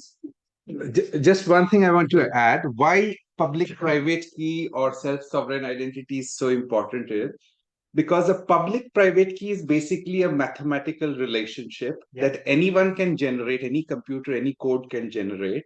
So there is the concept of self-sovereign identity, you're not depending on an issuer to issue you. So it's completely democratic. Anyone can go and create his self-sovereign identity, especially if it's created through a public-private key pair. That means the moment you have a mathematical function, you've generated a random private key, you have generated a corresponding public key using that mathematical function. Everybody's happy. And everyone's happy, and that becomes your self-sovereign identity. You can be someone in Africa, in a country where there is no system or no government or no one. You have your self-sovereign identity. But then you have all these other credentials that can be now linked to your self-sovereign identity, which is what Ricardo. And this irrespective, if I'm identifying myself as a citizen with the cartão de cidadão, with a passport, with citizen card of Slovenia, and citizen card of our country. It's irrespective. It doesn't matter because it's global. And one question, we have 1 billion people in the world that don't have any kind of citizenship. Yeah, that's How will make the resolution? yeah, good. That's an issue because in the end of the day, okay, there are ways to do it. One of the ways to do it is something which I will show you here today, even in the first part, related to how we can identify ourselves with biometrics and save that information. And you're talking about world ID, for example. No, facial. And in the contrary. You all, let me give you a hands up on this. On the next 11, we'll have here Ricardo Sierra from World ID, and he will bring the Orbus in principle. And all of you, if you want to do your decentralized identity in the world, you can do it here on the left. Okay, so that It's already a problem. It's not a process. The co-founder is But this case, someone identity. It's to guarantee that you won't have more than one identity because you might have different. and you will have in the situations that you will have. If you can put No, in a wallet you can put several IDs, but the several IDs is not necessarily your governmental ID. If I'm the owner of this wallet, I can have several things. First, I can have my government ID. Yes. Okay. I can have my my health ID. I can have links to all my health data. Okay. I can have ways to authenticate myself to Google's another kind, because I have my ID there, my governmental ID, whatever it is. If I don't have a governmental ID, because there are situations which I don't have, I can have different kinds of IDs. so Your ID is what you do on your life. It's not the ID, it's not only the governmental ID. I know, but for example, if you are the owner of this wallet, Okay. and you don't want to put your real data, I mean, your real ID, for example, Like poster. exactly. So you can have a different ID, but for the same person. That's why you have a verifier. No, Okay. I have a verifier. You cannot, but that's- more than that, the way you express yourself, the way you express yourself, or the way you show your identity, Yes. you could have different data or different avatars, you can say, Yes. each time you want to authenticate yourself. The way you show yourself to Amazon is different the way you show yourself when you want to have a loan. And you use the same wallet. Of course, because you cannot put the same, you cannot share the same data, for example, for the health entities with the one that is for. Yeah, you should not. some- More than 10, you should not. Anish is first, sorry. No, I just wanted to make one concept very clear. Self-sovereign identity is something that is generated by the self. It is not generated by third parties. So what makes it very interesting is that there are, for some applications, you'll need a third party issued generated identity. But since I can generate it myself, I can create multiple identities for myself, which I may need. But now I can, once I'm associating other third-party issued credentials with my self-sovereign identity, that means now I can prove myself in different situations. For instance, if I create a self-sovereign identity, I can just go on Facebook and can go on social media, and I am simply, I don't need someone else to prove anything to use those services. Or suppose I'm going on a decentralized exchange, I don't need anyone else to prove it. But now when I go and drive, I need someone. So the concept is that you can generate your own identity, but then you connect with other credentials. So your identity now has different layers, and that is the goal in the end of the day, is to have both. Because sometimes you need to verify your government credentials because you need it. There are other times that you don't need your government ID when you use other kind. But those are the two layers that we have nowadays. This is just putting on a cryptographic way. In a way, this is what we're saying. And more than that, is we have more than that. the layer of the. And more than that, you can implement it globally, which which you cannot. That's a huge even with the passport. Exactly. That's a huge difference that we have. But at the end of the day, it's that. Yeah. Some of them must be verified. The other just like a Google account. I can put any email or any name that I want to. Exactly. But the problem is you're depending on Google now for proving. Yeah. I will create my user and then I'll put that user in Google in the future. That user or the Once again, you are locked in. On the user concept. You are locked in. No, it's the address. I'll put my address that I've created in any type of account, which is the Web3 concept. It's so simple. Going there. It's so simple as look as a wallet. Put a lot of stuff here. Okay. Create a public key and a private key. Private key is mine. Public key is the one that I'm going there. Okay. I need somebody in certain situations which needs to verify my credentials. Exactly, that's the. And I have this guy here is verifying on the blockchain. I'm going there. Verify, everybody's taking. Not verify, I cannot do that. But I will explain. But just, we can create false identities. Yeah. Now, and no one will. Yeah, you can open an account in social media and describe myself the way I want. Exactly. And what is the problem?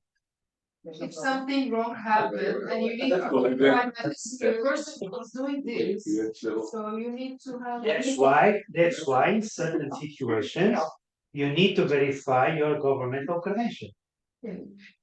But Okay. not for all. That's what you mean. It's up to the other side. Meaning, if Amazon is asking me to prove myself with a governmental ID, okay. If I'm not having in my SSI, I have to have it. Otherwise, if I don't want to do it, I'm not opening an account on Amazon. I'm opening an account in other kind. I'm free to do it. Okay. But for Moon Wallet, you don't need to do it. For example. Okay, let's go here. Issuer, once again, is the one which issuing a credential. Okay. Government issuing a citizen card. Okay. The holder, once again, it's me. Okay. And I have a wallet, a self-sovereign wallet. Okay. The wallet again, And then we have the verify. The verify is the one which is called to verify the credentials. Okay. And how this works? These guys here, government or other kind of entities, issuing, for example, let's imagine the university here, okay, and you will have a diploma in the end of the course. Okay, and the diploma could be a paper, which you can put on your home. I don't know where, and probably in 20 years you don't have the paper. Okay, meaning Or even if you have the paper, if you want to go to another country, yeah, you need to the paper convert and validate is and worthless. equivalent It's and worthless spend money. most of the time. Yeah, thank you. But I'm just thinking maybe it's a bit too soon for this, but I'm thinking about control over permissions to access the data. Because you might not want to give all your data to someone. we are not, and we are not giving because we put zero knowledge proof on this, and we are talking about selective data. But Let me get to the next slide and we can. I knew this will bring a lot of discussion, which is good, because this is the baseline for it. Okay, talking about diploma, the university is issuing the diploma. Okay, and the diploma has identifier. Okay, a hash of the diploma. Let's do this in a simple terms, and he's registering in the blockchain. The blockchain, we are registering an identifier which links to the diploma, okay? Which is the proof of that diploma, and only that hash is representative of that diploma. If I'm changing the diploma, the hash is necessary. Okay? Okay, I'm using a verified credential to this person here, which is Ricardo, one of us, you also, and you have a wallet and you are safe keeping this credential. Clear? Until now? Okay. Then a couple of years after today, after the 11 and finish the course, you will need to go to imagine that you are going to do a PhD or apply to a job, and you need to show them, demonstrate that you learned a lot of great things here in this course. Okay. And you have two ways. One, you give the paper, you pay some fees to Nova to reissue the document. Sometimes this can happen. Or description of the material. Description, things like that. Or you have on your wallet the credential of the diploma. Yeah. Okay. And what you do, you go to that place, which could be apply for a job or could be apply for a PhD or other kind, or a master, and you show them that you have these conditions, this certificate, this knowledge. And what this is doing is verifying in the blockchain if the hash is the correct. It is correct, which means that you have a certificate which is authentic, and you can relate that ID to a document or to a component of data. Which means you can do this for everything. Could be a citizen card, could be a driver's license, could be a diploma, could be data for your house data, could be a lot of things. It was clear to everyone? Not working yet. It is working in a lot of places. No, it's, once again,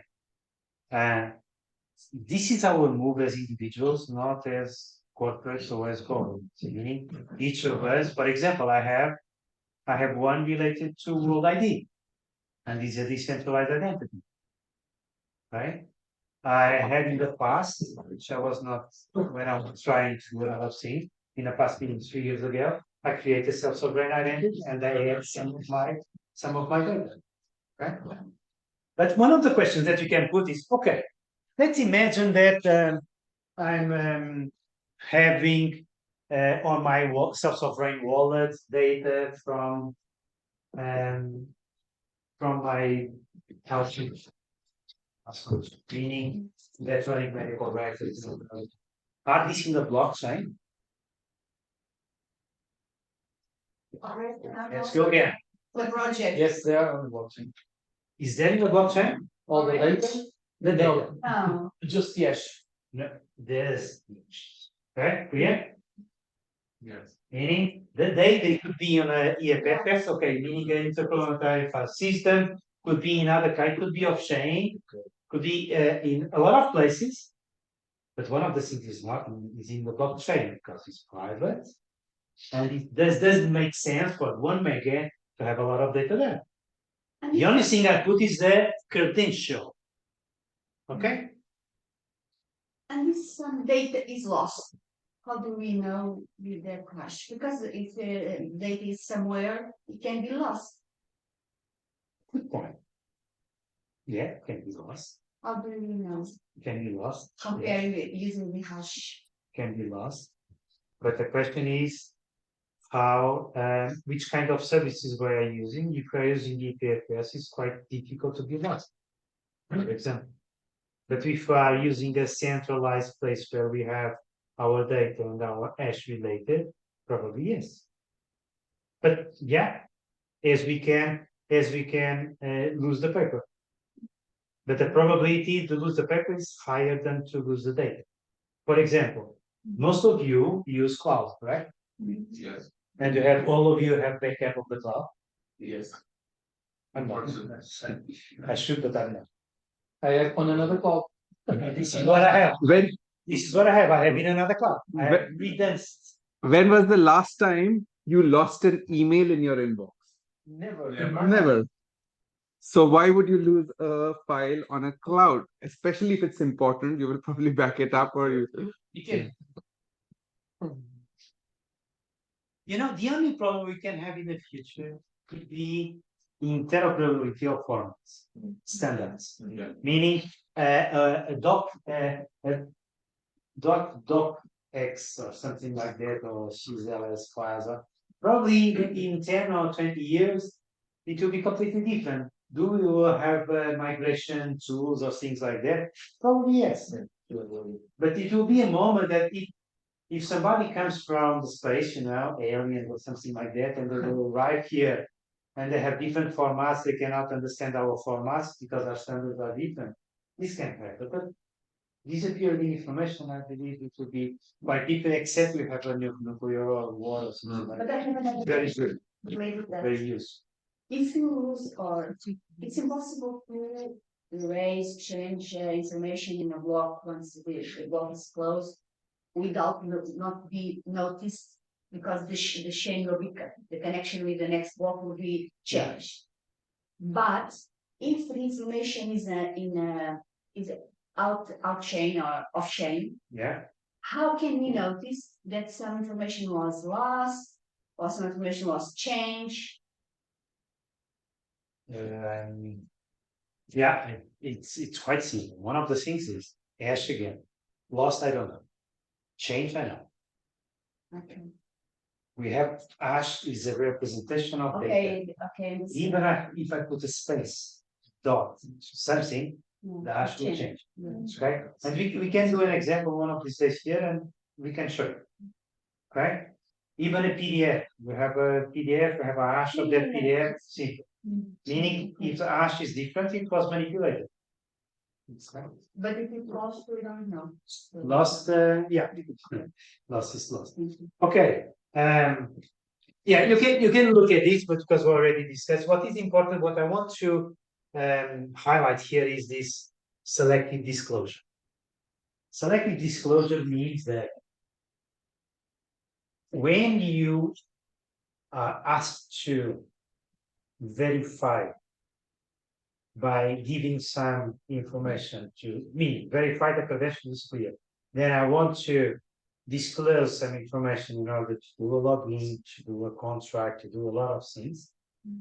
The question here is that we are disclosing more information that we should do. And the concept here is to be selective. Selective is in the coming future, what will happen is that we are not sharing data, we are answering questions. For example, the question should be, are your age more than 18, sorry? Yes or no? So you're not. And I'm answering yes or no. Yeah, so you're. I'm Yeah, I'm replying to binary answers. Yes or no. And Okay. the ones that matter, the ones that are really important. This is an example. Another example could be related to are you insured or not? Yes or no. Why I have to disclose a lot of data about my insurance? The only thing I need to guarantee is that I'm insured or not. Imagine that you are having an accident and you want to resolve all the disputes, because we have disputes today, all the disputes in a decentralized manner. It's quite simple. First, are you insured or not? Second, verify your credential that you have the results. And that's all. They need to know which was the insurance company, if we are not having a smart contract which is doing everything for us. But it's quite simple. And each time we have an accident, because some of us we have an accident with a car, we have to fill up all that form, you know, a lot of the schematic, a lot of information, which is very helpful. Okay. That's why we are talking about selective disclosure. There are a lot of tools and schematics and other kind of technology like zero knowledge proof, meaning we are proving ourselves as our identity, but we are not sharing our information. Okay, zero knowledge.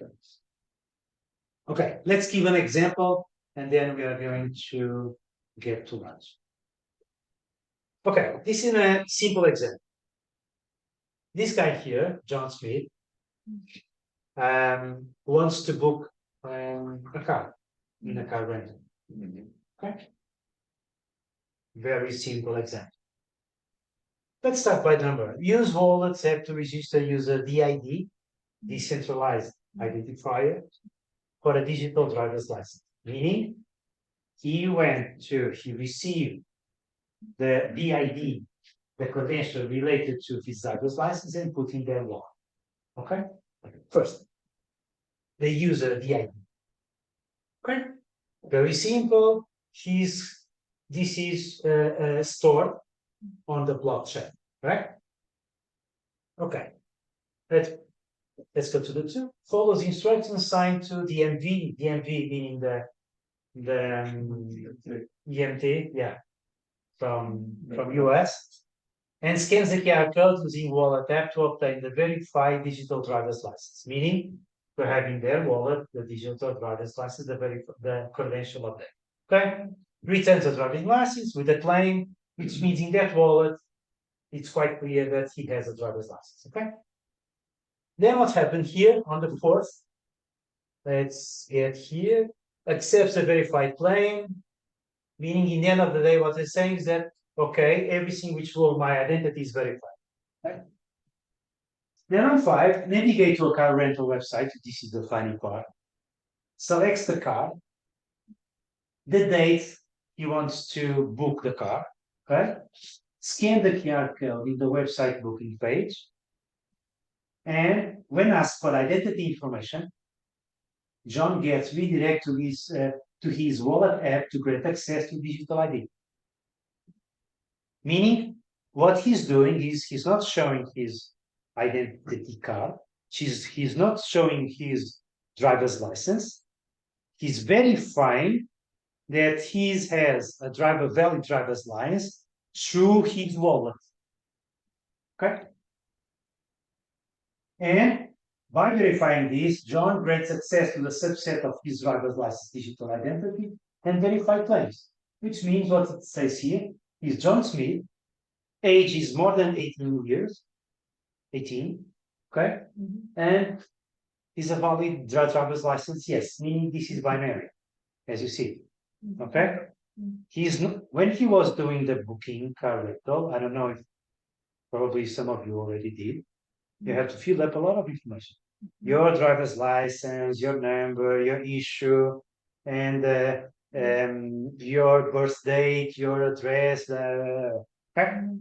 In that case, it could be the address also, but in that case, sometimes the address is not necessarily the address, it's the location. I'm from Portugal. The location which is important is not necessarily the address. That's why it was verified, answered the question was, what is your name? John Smith. What is your age? More than 18. Your driver's license is valid? Yes. So it's automatically done by showing the credential of the water? The credential, the verifier is verifying your credential. Yes. Okay. Well, Yeah, and then he's answering those questions. and does it work like through the smart contract that was, I think, Alicia, were talking about this? No, like- it's not. No, this It's not is- the use of smart contract key. No, it's not. Yeah. Certain amount of data or. No. The data could be data is in my wallet. Yes. Okay. The data is in my wallet, which I don't have problems of capacity. The identifier is in the blockchain. The only thing I do is go to DS verifier. I go to the blockchain, verify that the issuer put the blockchain my identifier. Mhm. I'm comparing the identifiers which are in my wallet. It's like a cloud. In my wallet, let me give you the example like this. The driver's license issuer, okay, when issued my driver's license, registered that identify in the blockchain, okay, and I have it also. I claim that I have on my wallet the same identifier, okay. When I reach to this rental here, I'm showing my my credential through my Which will to my wallet, and he's going to the verifier, he's going to the blockchain and compare the hash. The same hash, everybody's happy. Then, because it's verified, I can disclose the information. Oh, okay. Okay? And the information I want to disclose is only this one and not other one. And is it automatically done or you have to? Automatically. Okay. So Okay. it's like a cloud. It's like a cloud. It's like a cloud. It's like cloud. Yeah. Yeah. Okay, in the end of the day, everybody's happy and everything finished somehow. Verifies the signature of user DID, public. User DID confirmed John is requesting for a car, rental booking, and driver's license issued by John by DMT, to John by DMT. Okay, and he has the age which is necessary. Okay, everybody's happy here because in the end of the day, there was verified the credentials are okay, the information can be disclosed is correct, and okay, and in the end of the day, John is more than 18, holds a valid driver's license, and complete the car rental, and he can go on vacations. So I have a question. Please, So if you. I'm happy with the question. So in case it's not binary, so if you want to make, for example, if they need more specific data. in You this case, what do you do? can disclose. It's up to you. So it's not automatically done. Now it's up to you to define the rules. Okay? You are the owner. It's you in your wallet. It's you in your wallet that you define the rules. You can create different personas. I can create in my wallet the persona for social media, the persona for banks, For health, for example. the persona for health, and the persona for, and each time I'm playing to present my persona or present my ID, I will see, okay, this is social media, I use this profile, So it's like different policies for each ID. different profiles, Policies which are inherent to the profile that you can use. And this is great because you are only sharing the data or information which is minimal for the use case. But nothing is automatically done unless you agree on it. Yes, That's the. I agree. This is clear. What is automatic after you agree, everything is on the back end. Okay? Questions? Please. May I try to extrapolate this to what we just did with Claire? Like, It's exactly the same thing. You enter a website, did you put the login? No, you just put your wallet address. And the Claire went inside of the wallet address and took what Claire needed, which was only the ethos, the Ethereum, but you have more stuff inside of your wallet. But they only retrieved that option because it's the only thing that they want. And by the way, probably they're authorized to see. Now imagine that I have a MetaMask with a lot of accounts, which is the name. Each account is one is a the persona Facebook, the other one is the persona Instagram. When I go to the new Instagram, I don't put username and password. I put the wallet. And the wallet will communicate what needs to communicate with that app. And this is the Web3 app concept. Exactly. Look, all of these new apps, they don't have a login.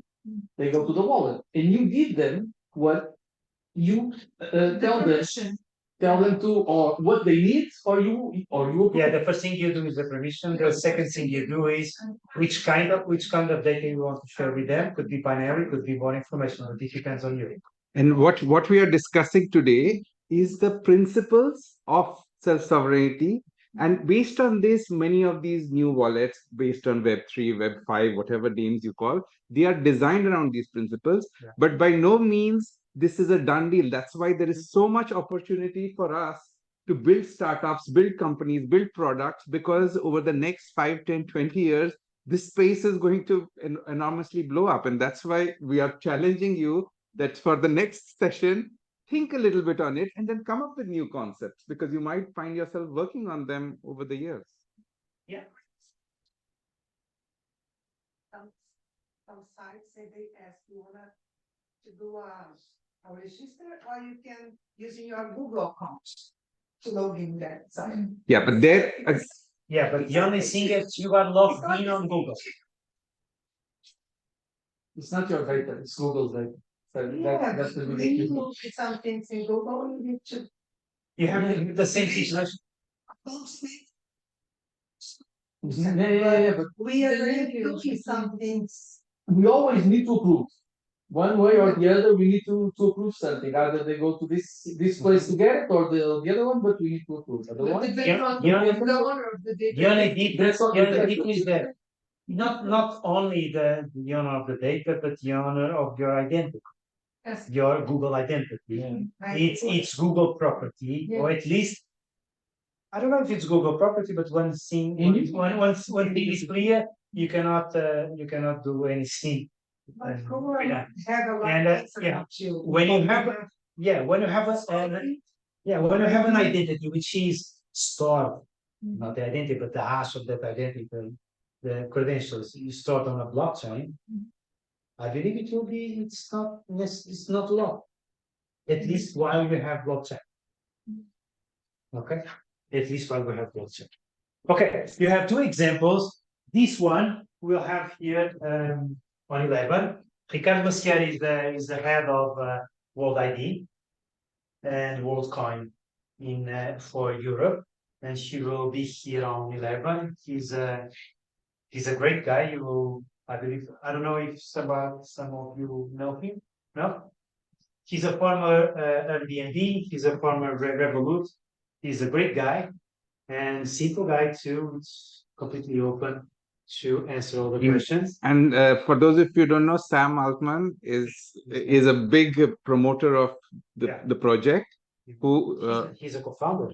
And how many of you don't know who Sam Altman is?